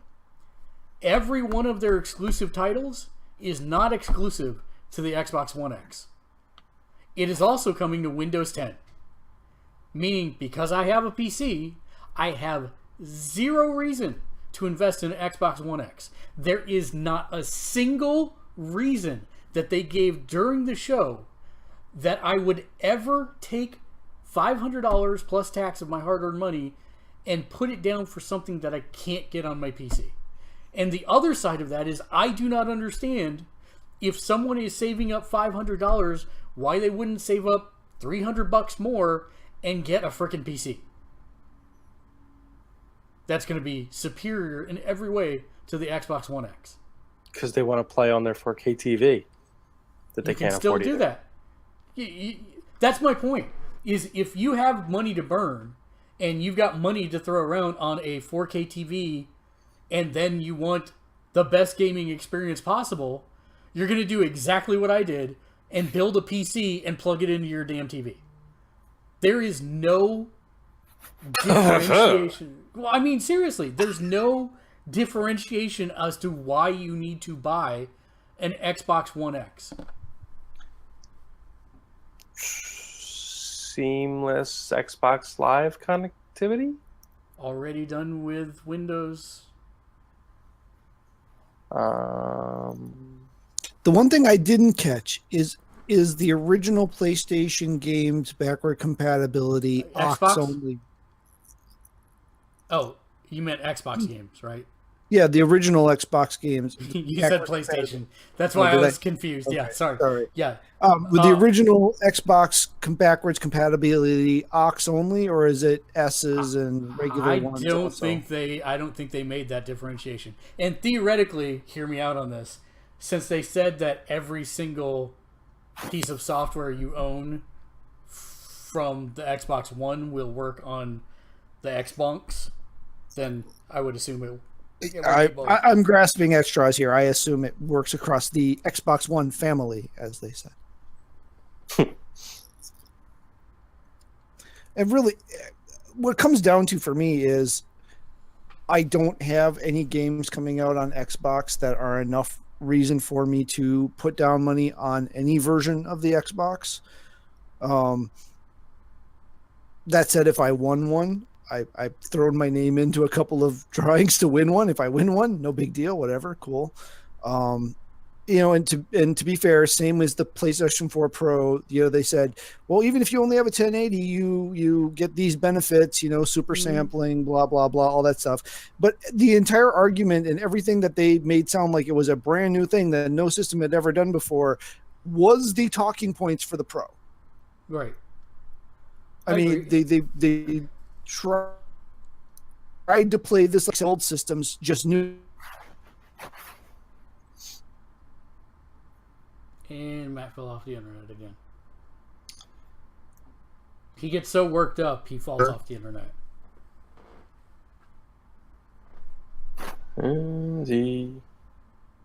Same things as the old. Oh, that's rough. It's super rough. Went the picture. That's bad. Okay, so Justin is saying, I have a PS4, a PS4 Pro, Xbox One, gaming PC with a liquid-cooled 1080. I can't read it exactly. Anyways, he's got a 24-inch 4K monitor and a 65-inch 4K TV. He says he'll still get one. 4K for some games, and it has a 4K player. But I guess the part I don't get, Justin, is that every single one of those games come in 4K on the Microsoft Store. And he said one of the other things he said is it's nice because it has an increased HDD size. But the problem is that these games are going to eat up hard drive space like candy. So why would you want to invest in a proprietary drive mechanism, because that's what Xbox has, to be able to support these games when you could just add another hard drive to your PC and a UHD Blu-ray reader for like less than, I think, $80. Why would you do that? That's I get if you're a completionist, maybe I get it, but I mean, just you've got a PC, and every one of these pieces of software is 4K native for your PC. And he says, "See above, I like my gadgets." Yeah, I mean, I could see if you just want it, and it's just something ease. I guess you just throw the games in and they work. That's always a big benefit. To the consoles. It's just easier. You just plug it in. You don't have to worry about OS. You don't have to worry about all that kind of stuff. Upgrades are more streamlined. It's But you didn't mention the biggest news. Oh, okay, my bad. What do you have left? Do you have it on there? All I have left is that they showed a deep dive of Anthem. It was a female main character coming 2018, 4-player co-op. How do you not have the best news from the conference? Are you sure it was at the press conference and not later? Oh, no, I'm not that sure. What's your news? We'll see. The return of the Duke. Yeah, no, that wasn't at the conference. They didn't mention that at all. Oh, yeah, that's I knew about that. But yeah. That's lame. Justin says, I have friends on all platforms and I play games on all of them. I have my PC in my office and my Xbox in my living room. The other advantage is I can afford it. Sure. But theoretically, and I'm just playing devil's advocate here, you could load up your Microsoft Live, Xbox Live friends list on your PC also, because that's a thing. And so I get that you choose to set it up that way. That's cool. I'm not trying to talk you out of it. I just don't think that they made a very good buyer profile case during the conference for it. Yeah, usually there was a lot more specifics. It's just like, this is why you want to do it on this, as opposed to the other stuff. Where'd he go? Where's he going? What is this? I can't see the screen well enough to read some of the screen names in chat. Hi, Bert. Nice. Welcome to the show. Feel free to use the chat to interact with us as we're talking. Matt, you cut out, of course, during all of that. Would you like to reemphasize your point? You're on mute. I am on mute because I was yelling at people. Yeah, my router decided to reboot for some reason. Whatever.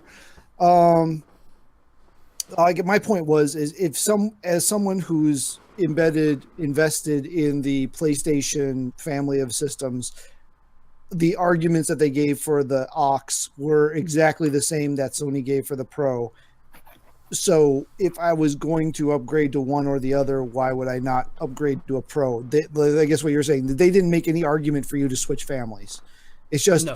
You want more prettier Xbox, or your shelf is too small to put your Xbox on, buy our more bigger, smaller, expensiver Xbox. Yeah, I mean, I figure if you there's something on that very slim list of exclusives that might get you to jump ship, but I mean, there's not a lot there, really. Most of them are not considered AAA titles.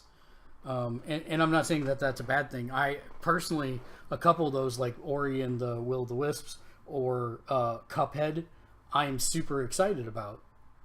But again, for me personally, there's not enough of a justification to not just buy the software on my PC and play it in the exact same experience that I would have if I went the other way. Cool. Moving on. Yeah, moving on. So that was the Microsoft conference. Microsoft conference was pretty strong. Overall, I think it got 7s across the board from everybody. Yeah, we will. That led us next then after the Microsoft conference was the Bethesda conference, which I am trying to pull up my notes for. God, I did take Bethesda notes, right? There wasn't a whole lot there. I'll give you that much. Wow, I must have not taken notes during the Bethesda conference. Yeah, so You know why? You know why? Because nobody cares about Bethesda. Well, especially after this press conference, you'd be right. They did not show a whole lot. I'm trying to recall the stuff they did show. What was in their under construction section? Under construction was was that Wolfenstein? Yes, it was. And then they showed some Unreal Tournament starring DJ Blazkowicz, that type of stuff. So, yeah. I mean, Wolfenstein looks awesome. Don't get me wrong. Yeah, they opened with paid mods, Skyrim mods in games, Fallout mods, things of that. It was a little weird. We had difficulties getting into the conference. That's right. Yeah, I remember this now. I think that's why I didn't do it. I'm looking for a recap real quick. Bethesda conference recap. Unreal Tournament. The return of the original esport. Yeah, which looked super Twitch and not in like. So I'm gonna jump ahead for a second. One of the other games we saw was Cliff Bleszinski's Outlaws. No, it's not Outlaws. Lawbreakers. And that looks like a Twitch game that is fun, whereas Quake Tournament looked like the Twitch game that is not fun. It looked like one of those things where you just need to do meth at all points in time while you're playing, just to keep up with what's going on around you. Now, Lawbreakers did also seem like you needed to be on meth, but it was in. It looks amazing. It looks amazing, and it's gravity free, and it's $30. But we'll get there. We'll get there in a bit. All right. So yeah. So they went with the Bethesda Land theme that they announced a while back. They announced 2 VR games that are coming out this year. The first one is Doom VFR. The second one was Fallout 4 VR. Both due out this year. Elder Scrolls Online was the next thing that they showed. And then Creation Club, which is access to custom content for Skyrim and Fallout 4, like new weapons, armor, and gameplay enhancements. Then they showed Skyrim's arrival on the Nintendo Switch, with Link as the player character being shown in one segment, and the Joy-Cons being used to fire the bow in a unique control method. They showed Dishonored 2 DLC expansion called Dishonored 2 Death of the Outsider, coming in September.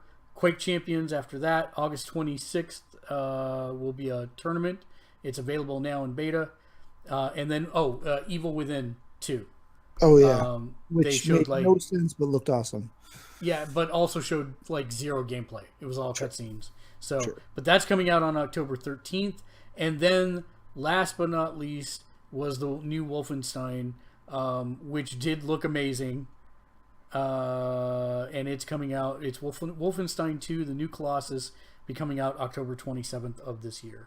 Continuing the story that was started in the New Order. Correct. So, but nothing out of left field. We actually, on the pre-show, discussed how it was going to be Wolfenstein and Evil Within 2, and we hypotheticaled a couple other things that didn't show up. But overall, the press conference was only 40 minutes long in total. Yeah, and it was super disappointing. Super disappointing. So that's the Bethesda conference. Justin was very upset with the Bethesda conference, apparently. That brought us then to the PC gaming show on the final day of press. You're skipping the most interesting. Oh, right. Yes. Yeah. No, you are correct. I didn't take notes of it because there was nothing to take notes on. So Devolver Digital did their first ever press conference, and Sort of. Yeah, sort of. And we were talking about it in the pre-show, the post-show for Microsoft, the pre-show for them, as to why on earth they would pick 10 p.m. Pacific time to do a press conference because everybody's going to be like leaving or going home or whatever. I will say that the first 20 minutes, which was their stage show, possibly the best thing I've ever seen at E3. Yeah, that was hilarious. I will forever go the future. Ah, that's great. But that was some amazing stuff. They're going to get a lot of my money in the upcoming year. Yeah, I can't. I want to. The worst part was after the stage show, they did this horrific segment that went on for hours afterwards. But at the beginning of it, they played some games that are real but not released to the public, to my knowledge. There was one that was a ColecoVision and Atari WarioWare, for lack of a better word. And every level was a different game. And you got a little text description of what you needed to do and what game the assets were ripped from. And they played like 20 minutes of that. And Kate and I were like, where do we get this game? It's amazing. I hope that that's a real thing that maybe exists outside of just 20 minutes where each segment only lasted maybe 30 seconds before a winner was determined, and they moved on to the next game type and just kept on cycling. It was amazing. The funny part was I saw all of those people the next day on an actual Devolver Digital Twitch, being interviewed by Twitch about games and stuff panel, and it was fine. I mean, it was completely fine. So they were all just being they were being very bad. This was a very weird, like, Adult Swim late night cartoon. Ian network. would have appreciated it. Probably, yeah. I think so. Even though he didn't know who Devolver Digital was. That's not true. He had to. No, he didn't. He didn't know who who Devolver was. He knew who they were after I told him they were a publisher and here's games they published. He knew the games, but he didn't know the publisher, Devolver, by name. Oh, okay. If you get a chance, do go watch the first 20 minutes of that, because it is... Actually, it was only 14 minutes and some odd seconds. Really? All right. Yeah. Well, the first 5 minutes were the prequel of that really bad talk show part, thing, yeah. And then... Yeah. Oh, okay. Because when I saw the clip, they had it broken down to just the stage show, I guess. Oh, yeah, great. That's even better. So go watch that 14-minute stage show. It's rated worth your time. Probably PG-13 13 or R. This is not. I'd say hard R. Fair. Hard R. Yeah, there's some saucy language in it. And some exploding stuff. Bert, thanks for subscribing. You are a rock star. Clever. So that brings us then to the PC show. Kate, I was trying to reiterate to Kate who was hosting the PC gaming show, and she did not remember. And as soon as the guy came on, she was like, "Oh, this guy." And she totally remembered at that point, because I was dreading the PC gaming show. The guy is competent. He's good. He's an esports. I don't remember his full name, but he's an esports personality. I do not like. Oh, by the way, sidetrack. Dave. Yes. Best quote that I will use in my office this week. It's going to be Sad Pandas and Suicide Watch for the accounting team. Yeah, that was really good. It was super amazing. That was a good line.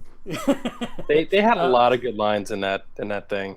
It was a lot of fun to watch. And they basically were just really just crapping on the whole idea of, the whole industry. The whole industry. Yeah. Nothing like throwing shade at every single person that works in the industry. It was just like every aspect you could think of, like the whole paying for betas thing and everything. They God, that was brilliant, that whole bit. It was really fun. Yeah. Probably the best one was the instant feedback game. Yes. I love how they actually went to Suda 51. He's like, who's Devolver Digital? What's going on? It's good stuff. So yeah, the PC gaming show, they debuted XCOM 2 War of the Chosen, which is an expansion, August 29th, all platforms, including console. Ouvlet's Battletech, Mount and Blade 2, Bannerlord, Total War Warhammer 2, September 28th. Destiny 2 confirmed for the PC, will be coming out later than the console version. The interesting part is they said that Bungie is actually planning on supporting multi-core processing no matter how many cores you have for the game. All of your cores. Lone Echo and Echo Arena are 2 VR games, but the Echo Arena one is basically Ender's Game in VR. Yeah. Not joking. Like yeah. It's amazing. I totally want to do it. And then they showed Lawbreakers. Cliff Brzezinski came out, dropped a couple F-bombs, said he was tired of the industry and mother truckers charging $60 for online-only games. So here's our Lawbreakers thing, and it's $30. Did you see the Lawbreakers thing, Dave? Yeah. I know that you do not like those types of games, but man, that looks good. No, for that type of game, it looks fun. Yeah. I would probably have fun for about 10 minutes, and I'd be like, okay. After you died 100 times in those 10 minutes, you'd be like, okay, I'm done. 100? When did I get good at it?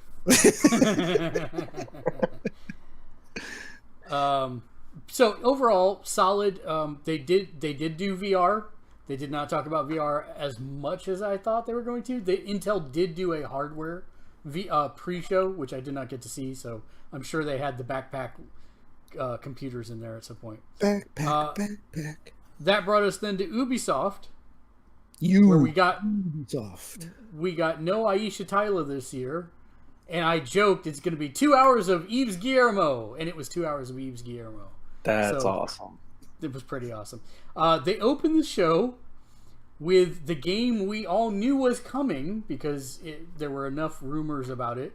Mario Rabbids Kingdom Battle, coming out August 29th on the Nintendo Switch.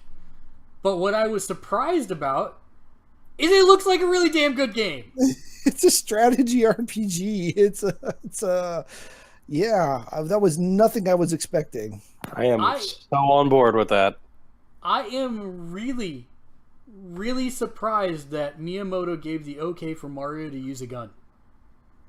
That is probably the number one thing that I am floored by.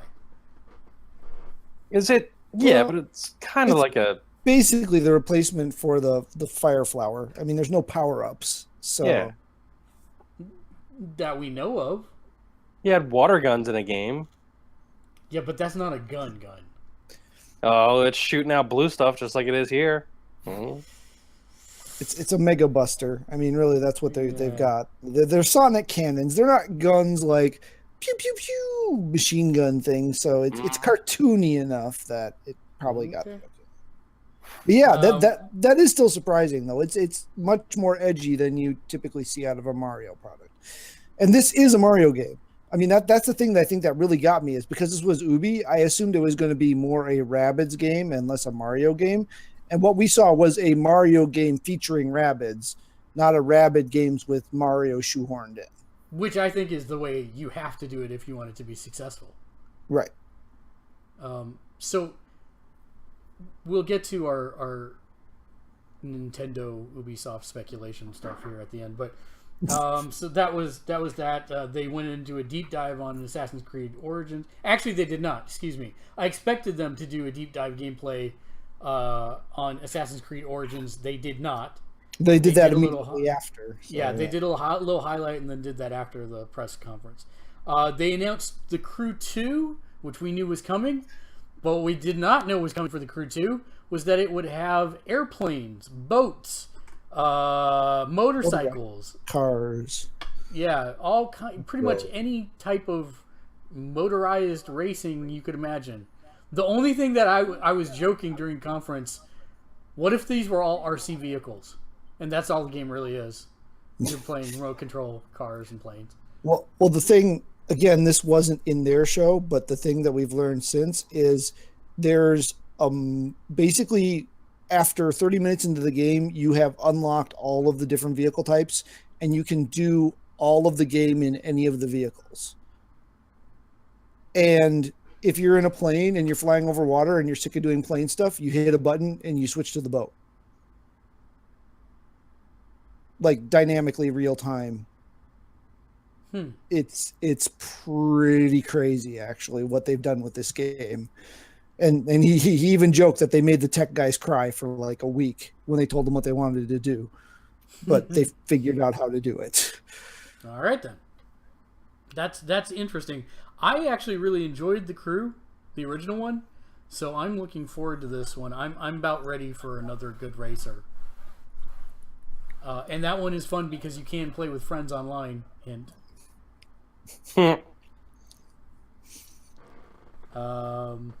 South Park. Yeah, just like you play Rock Band with me, but not online. I want to play Rock Band with your family, but you know. I know. I'm stupid. I'm Rock being Band. a jerk. South Park: The Fractured But Whole finally got a release date. Oh wait, I just got that. Are you serious that you just got the pun of the title? Are you really? I never said it out loud before.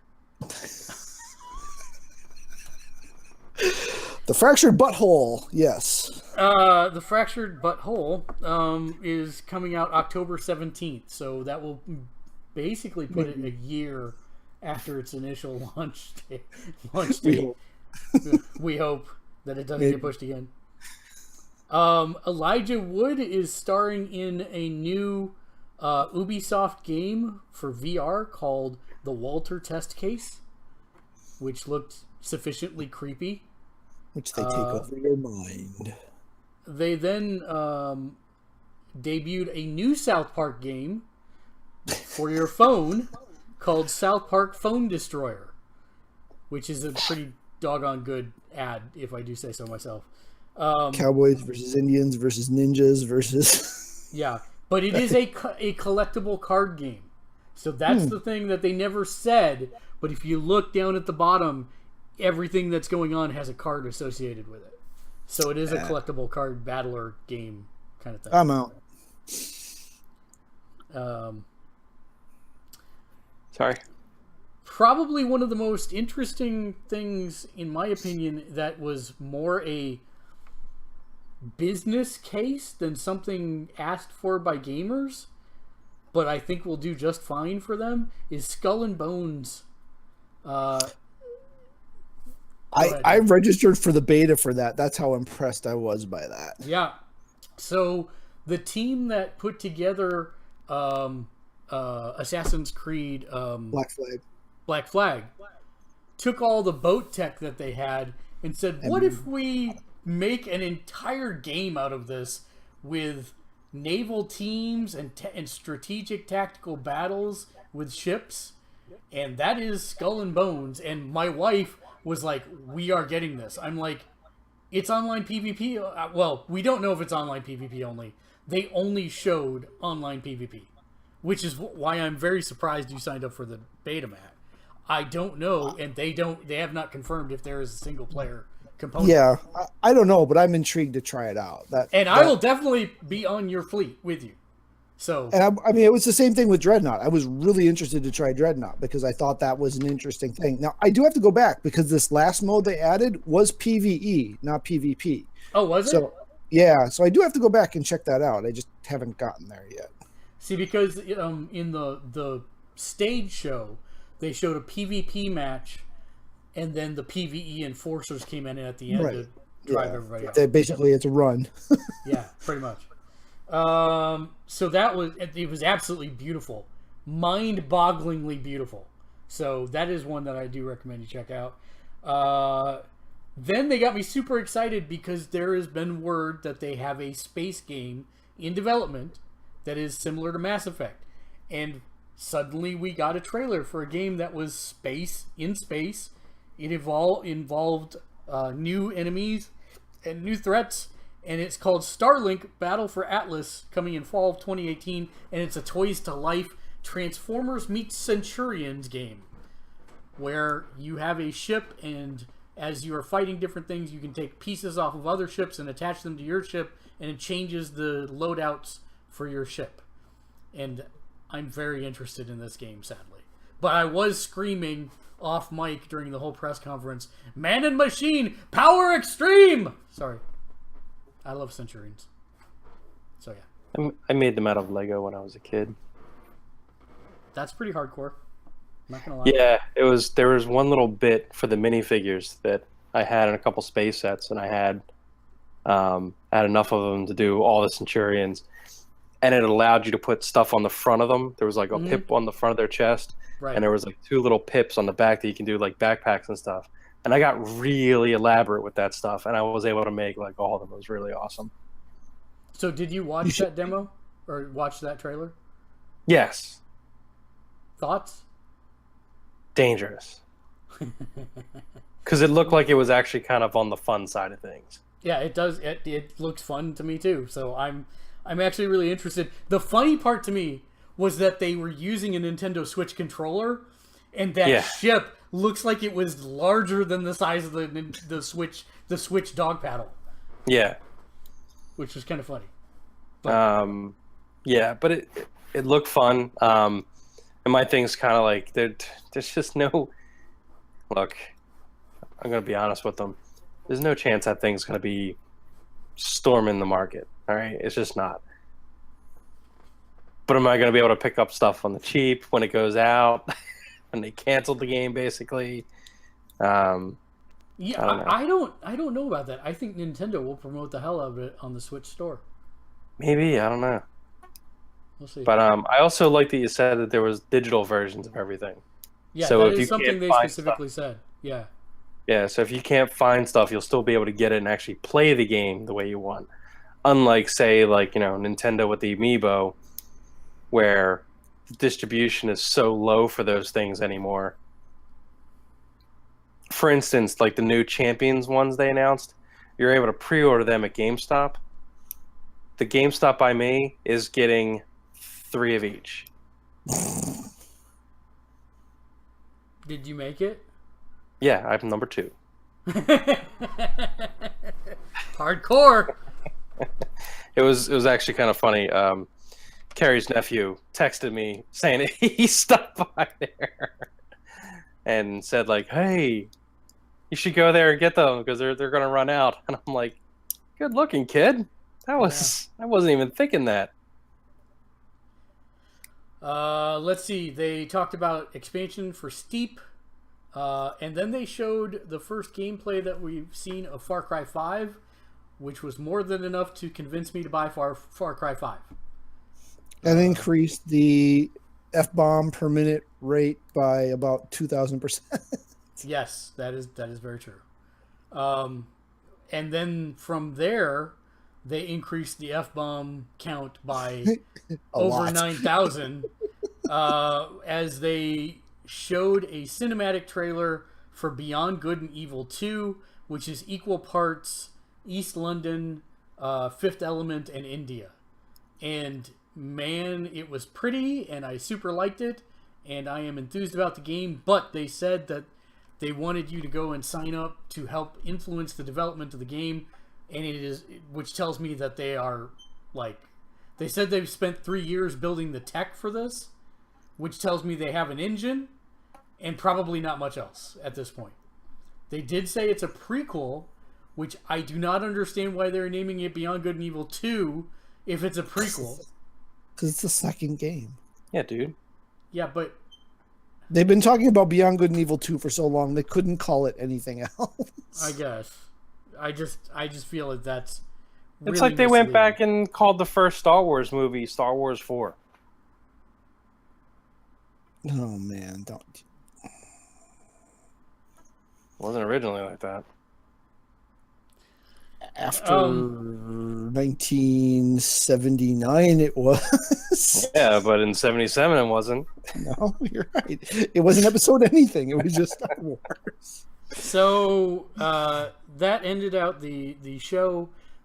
It got pretty much high marks across the board. Believe, what did you give it, Matt? 4. That one, I believe I gave an 8, if I remember right. I believe that's what pretty much everybody gave it, was an 8.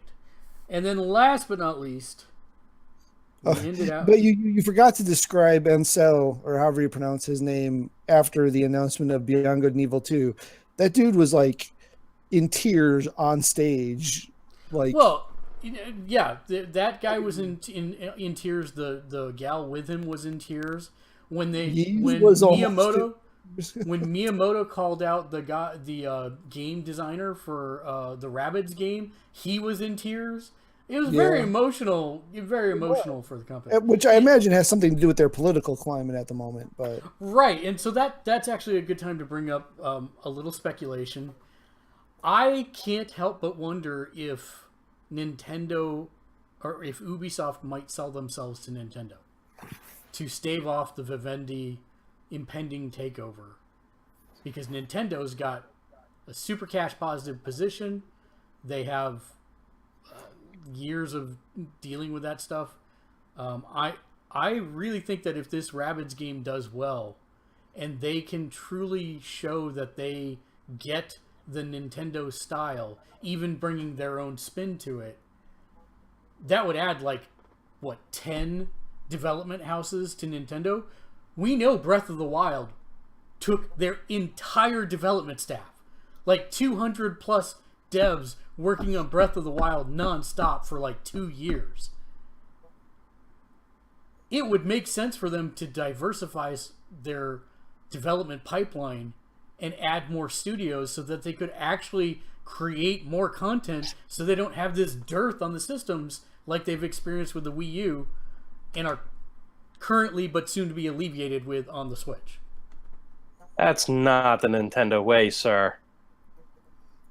See, therein lies the problem, right? I mean, that would imply that Nintendo learns from its mistakes and that they're willing to spend money on anything and that they would consort with outsiders. We've not seen anything that proves that any of those three things is true. Well, you can play Rocket League and Minecraft against people on Microsoft. That's showing something. Okay, yeah, good point. That is something. They didn't go over gimmicky with the Switch. So it's not like, everything has to have waggle controls and all that kind of stuff. It's mostly traditional stuff, but the other stuff's in there, that's learning. And they did give a Mario game development to a non-Nintendo studio, which they do not do very often. Yeah. And the other... a non-Japanese developer, nonetheless. Yeah, I think a every Western other Mario game that's been an Eastern dev. Yeah. The other thing that makes me think about this is the fact that Nintendo technically only has an interim CEO right now. It's really the conglomeration of the three of them, tackling the day-to-day duties, but they don't have an Iwata type to steer the ship. Miyamoto's handling stuff, but he doesn't want that job. You don't want him to have that job. Exactly. You want him to keep coming up with better ideas for games. And so that makes me wonder if maybe they attempt to shake things up a little bit by bringing in Ubisoft to help. Are you proposing to give Yves the CEO of Nintendo? That's actually where I'm going with this. Heads around the world would explode. Non-Japanese native in charge of Nintendo. Yeah, dude, that's a stretch. Even if they make him, they don't give him COO. I could see him right, COO or something. Sure, give him another title, but he becomes the unifying face of Nintendo. That's still a stretch. Yeah, not beyond believability, but it's far enough outside of Nintendo's box that I think most people would fall over of Let's take some baby steps and have them actually just like absorb a developer, farm out some work. All right, let's. Why do we have to go whole hog here? Episode 251, or yeah, that's all I'm saying. Episode 251, we'll revisit in 5 years and see where we're at. In 5 years, they'll be like, they let Ubisoft make another game. Probably. They're just taking it slow. So then came Sony. We knew going in that he was going to speak on the stage for all of 90 seconds. Matt was making the joke, get out your pocket watch, when he first came out. They started the show by showing us Naughty Dog and Uncharted, whatever the name of that game is, the spin-off one. Lost Legacy? Yeah. Yeah. They showed a Horizon Zero Dawn standalone? No, it's an add-on. It is an expansion. It is an add-on. Right? Yep. Because they have a habit of doing that when they have popular games. They'll make it a standalone. Standalone, yeah. Well, right now it's only announced as an add-on. If it is, because I thought at first it was a standalone too. So if it is, they haven't said so yet. Got it. And then from there, they also showed a 8-minute in-depth look at Days Gone, which looks interesting, but I am getting zombie fatigued, I guess is the best way to say it. But you forgot the sitar band and the waterfall photographers and the zombie people hanging from the ceiling. And... Yeah. I mean, the stage show was impressive, but we're here to talk about the games. I know. But yeah, it was impressive. I actually think they managed to top their stage show with the orchestra from last year, so I was impressed. Capcom Monster Hunter World, coming early 2018, which is not an MMO, but is co-op. Shadow of... I mean, that's... the original Monster Hunter was on PS2, and it hasn't been on a proper PlayStation console since. Yep, for a long time. Shadow of the Colossus, the remake out of the nowhere. Yeah, a complete remake, not a remaster, not a remaster, not a reboot, but an actual remake of the game from the ground up to run natively on PS4 and PS4 Pro. Looked pretty. I'll give it that. That's due out 2018. Marvel vs. Capcom Infinite, September 19th. Story demo available now, which we talked about earlier on the show. Call of Duty World War II, as I predicted, announced November 3rd. For November 3rd release date. Skyrim VR. Wait, are you seriously claiming a Call of Duty game as a prediction? No. I predicted right the day of the show that they would announce it there, and not somewhere else. That's all. Okay. And it still looks stupid fast like a Call of Duty game. Skyrim VR, Dave. Mm-hmm. Skyrim VR.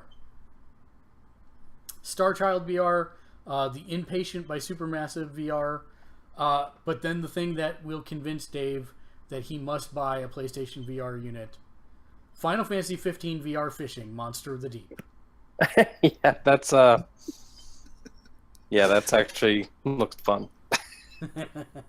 And then we had Bravo Team VR, Moss VR, which was The Adventures of a Mouse, God of War coming early 2018, Detroit Become Human, Destiny 2 coming September 6th with the beta for people who pre-ordered coming in July, and then we finished with an 8-minute Spider-Man trailer that, oh my god, look. Oh my god. Yeah, that was wow. Overall, I want to say we all that's how gave... to make a game. Yeah. But even that being said, the press conference was extremely short. It was exactly like an hour. And we all gave it like 6.5s. We all pretty much said that it was lackluster and underwhelming. So that brings us then to vote of the conference for E3 I did give it an 8. I was the outlier. Did? Okay, you were the outlier. Yes. Yeah. My vote for they finished with the Spider-Man game. You know it was gonna. Yeah, I know. Oh, that was good. I'm not disagreeing with that at all. Looks amazing. Spectacular, perhaps. As long as you don't get tangled up in his web of Spider-Man. Sensationalism? I don't know. If you want to be superior about it. Oh, see, you took mine. That's not fair. Maximum carnage. Let's see. Oh, let's not start that debate again. I was so happy to drop that one on him. I was like, oh, I just read this. I actually know this answer. This wasn't just dropping. This was like, here, let me copy and paste the entirety of Wikipedia. Pretty much. So my game of the show, or my press conference of the show, went to Ubisoft. They had unexpected things, multiple unexpected things, and they really drove home excitement in their press conference. So are we not talking Nintendo at all? Oh, right. Oh, no, yeah. Sorry, it's 30 minutes. I overlooked it. You go down the list. Because I know you have it. Me? No, yeah, you. I don't actually. I have it written on a piece of paper that is at the office. Well, they opened with Rabbids.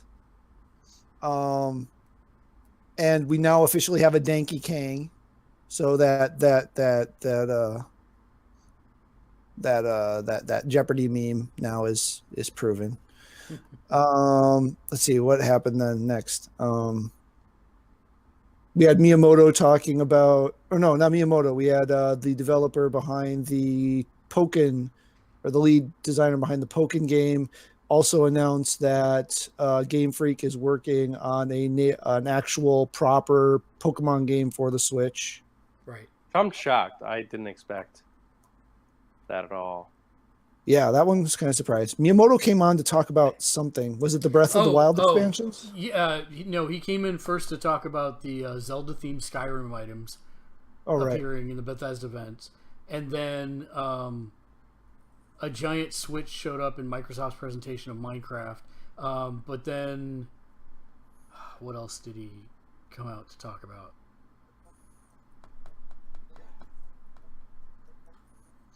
I saw a kid playing with a Switch when I went to the dentist the other day, and he's playing Minecraft on it. And I was like, "Bro, do you even Zelda?" Oh, Xenoblade Chronicles 2. Oh, Xenoblade Chronicles. Yeah, that was on. That was another one that was on there.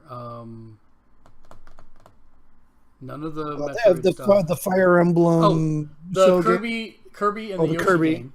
Yep, Kirby and the Yoshi game. Kirby's no Metroid in the press conference whatsoever. Metroid Prime 4. Yeah, was not. Yeah, in the... that was the conference. They didn't announce the GBA one. Metroid Prime 4's title screen was most definitely. Was it at the beginning? No, it was about a third of the way in. Huh, I must have missed that one somehow.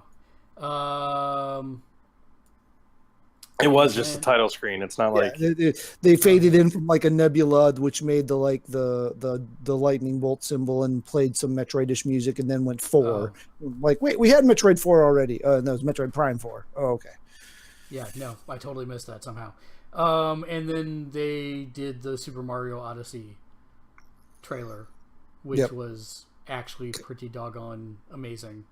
Yeah, we didn't know the whole possession mechanic before this, did we? No, and they're still not calling it a possession mechanic. They're calling it a transformation mechanic, but it's 100% a possession mechanic. And there were other things that we gleaned from that trailer. It looked like Bowser and the princess were getting married, but Mario was also in wedding tux. So I'm wondering if they finally put this to bed once and for all in this game. Who she's going to choose? Yep. So there's that. See, Mario doesn't have any land or property or title to his name, so she's obviously got to go for Bowser for the treaty to the land rights and stuff. Well, and Mario can have the conciliatory Rabbids princess. Yeah. So, she's pretty intent with the selfies. Yeah, no doubt. So yeah, I think that was everything that they had in their very short 30-minute Nintendo Direct. I'd say they were number 2, but for me it was still Ubisoft. Dave, game of the show? Game of the show? Or I'm sorry, press conference of the show. I mean, personally, the one I enjoyed the most was all the Nintendo stuff, because it looked to be the most fun. But I'm telling that Spider-Man game. You know what I'm upset about? God of War. We didn't talk about the God of War trailer as much. God of War Dad? I missed the chain blades. I have them in this. I didn't play Ascension. Did something happen to the Blades of Athena in Ascension? Yeah, they got ripped off. Oh, okay.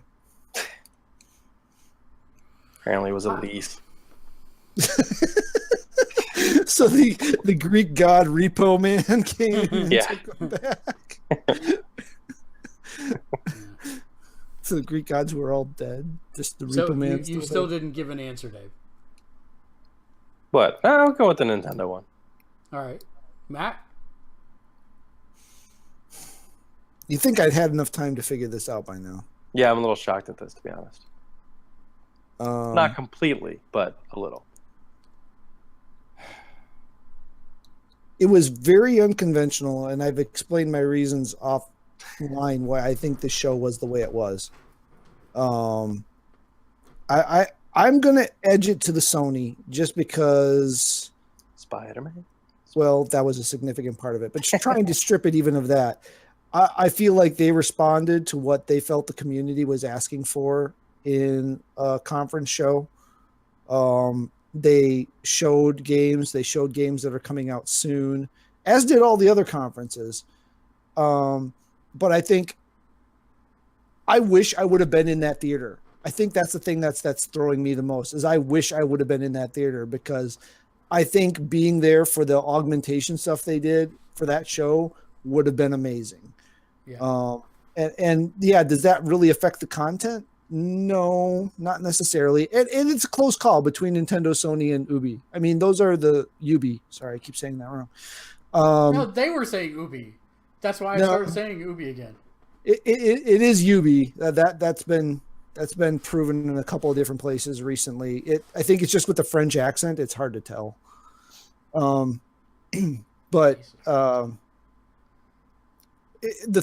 were definitely the three standout conferences.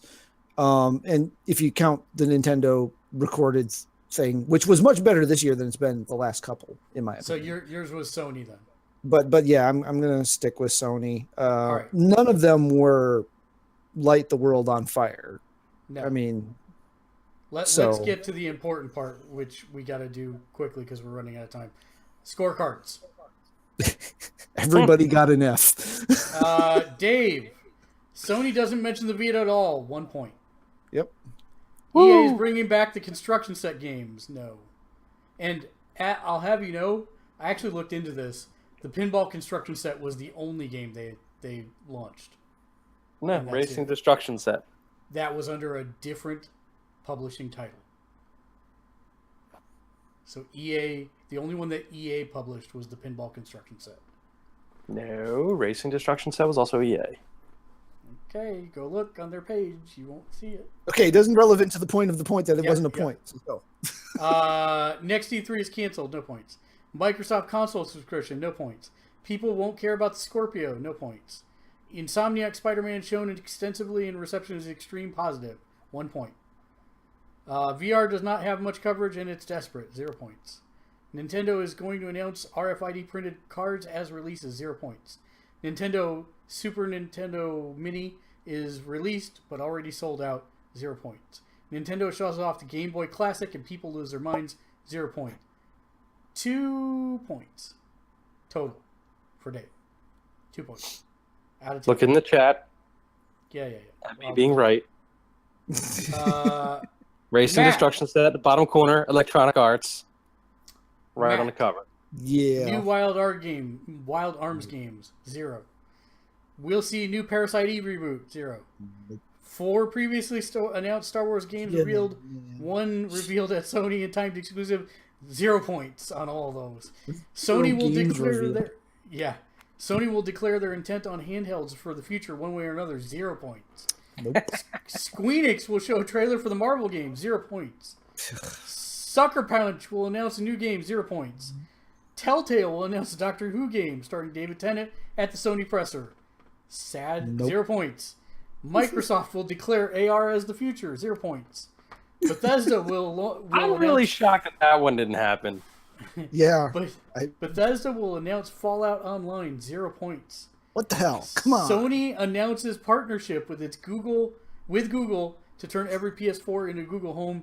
0 points.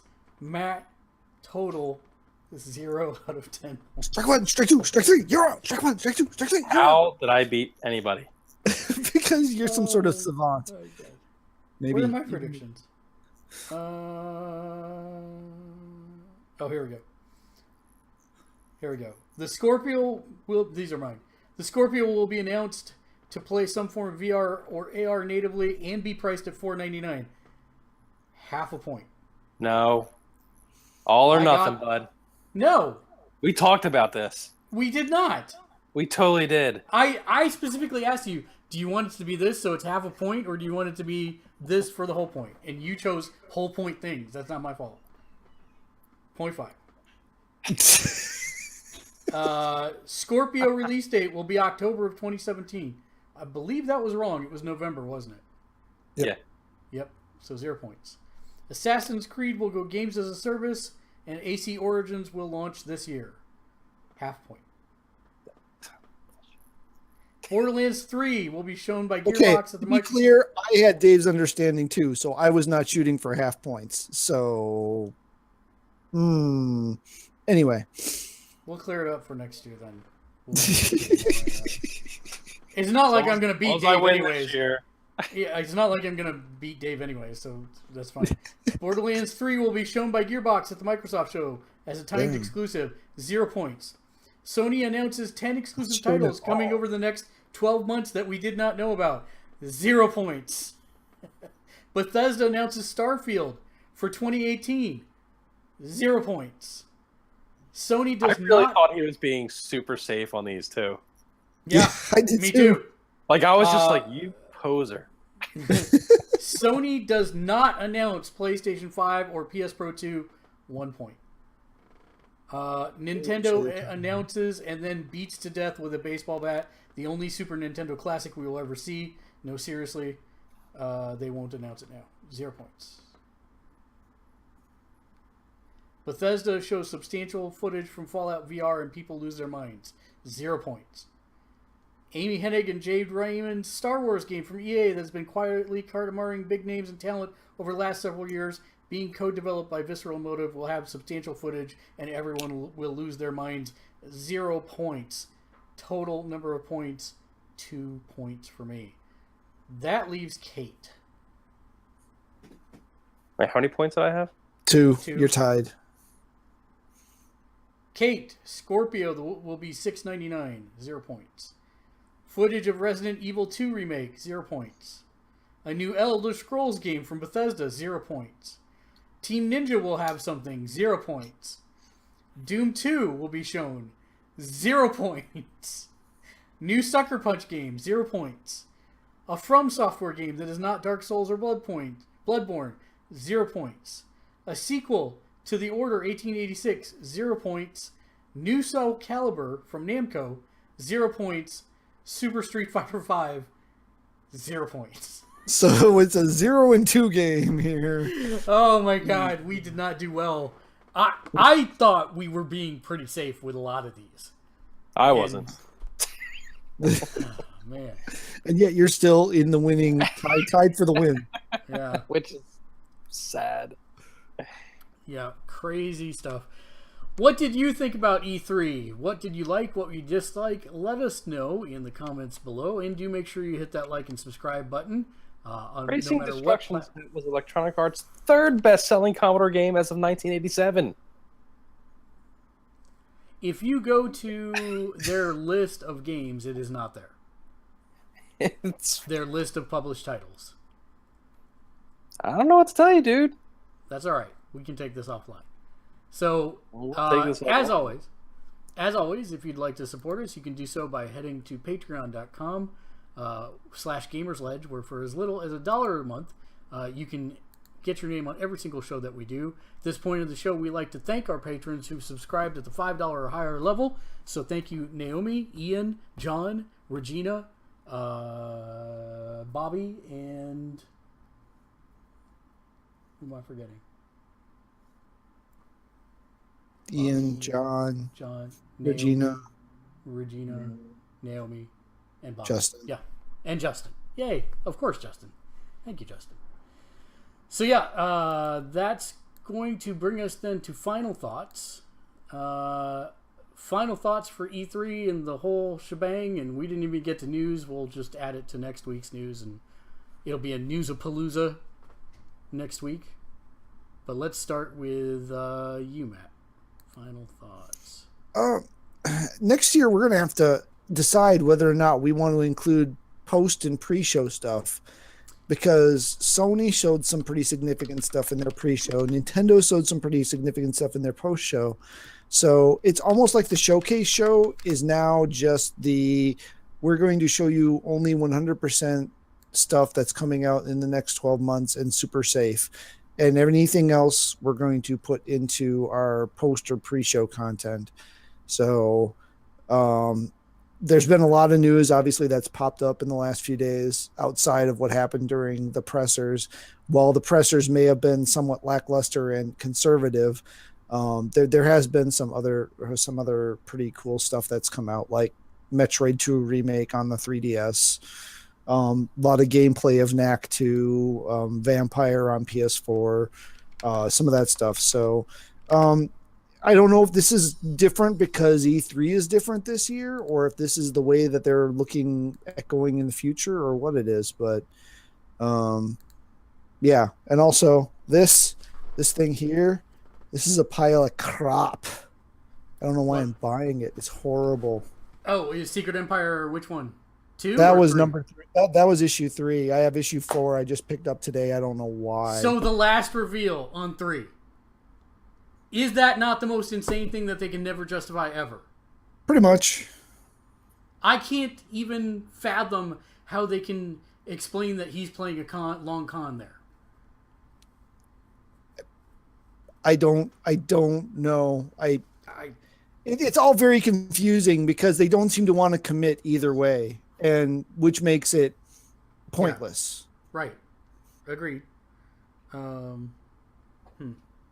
right then. Dave, final thoughts. Final thoughts. I was right about Race and Destruction Set. That's. I knew that was going to be what your final thought was. Just saying. I don't know why you don't trust me over Wikipedia. There are a lot of reasons why I don't trust you over Wikipedia. But I'm right. Okay. My final thoughts. E3 was very interesting this year. Had a lot of fun covering it. A little taxing, but I actually am questioning whether or not E3 press conferences need to be a thing anymore. If they're gonna just do the safe route, then I don't see a need or a reason to continue putting the money and expense into a produced stage show. Just everybody go the way of the E3 of the Nintendo. I mean, this is another way that Nintendo is actually ahead of the curve.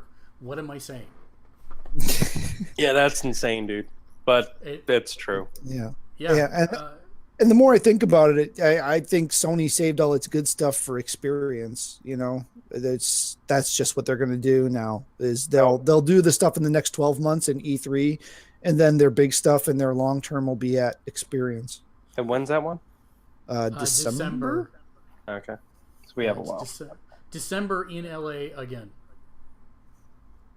So yeah, that's going to bring us to the part of the show where we leave you with a sage piece of wisdom to carry you through the week. Run now, run fast. Hey, Dave. No, don't leave me. How did the frog die? He croaked. Nope. Exposure to the elements. No, he committed suicide.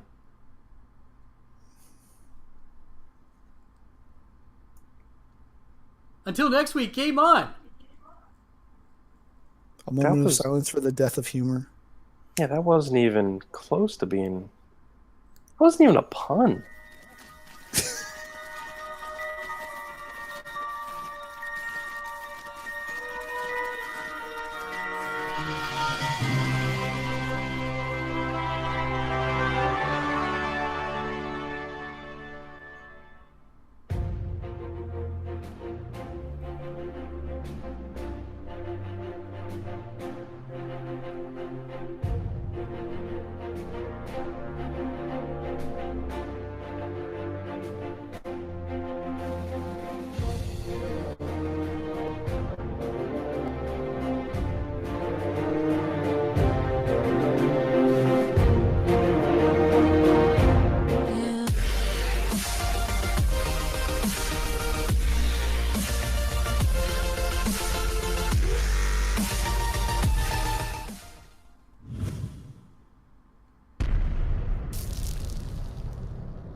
He committed suicide.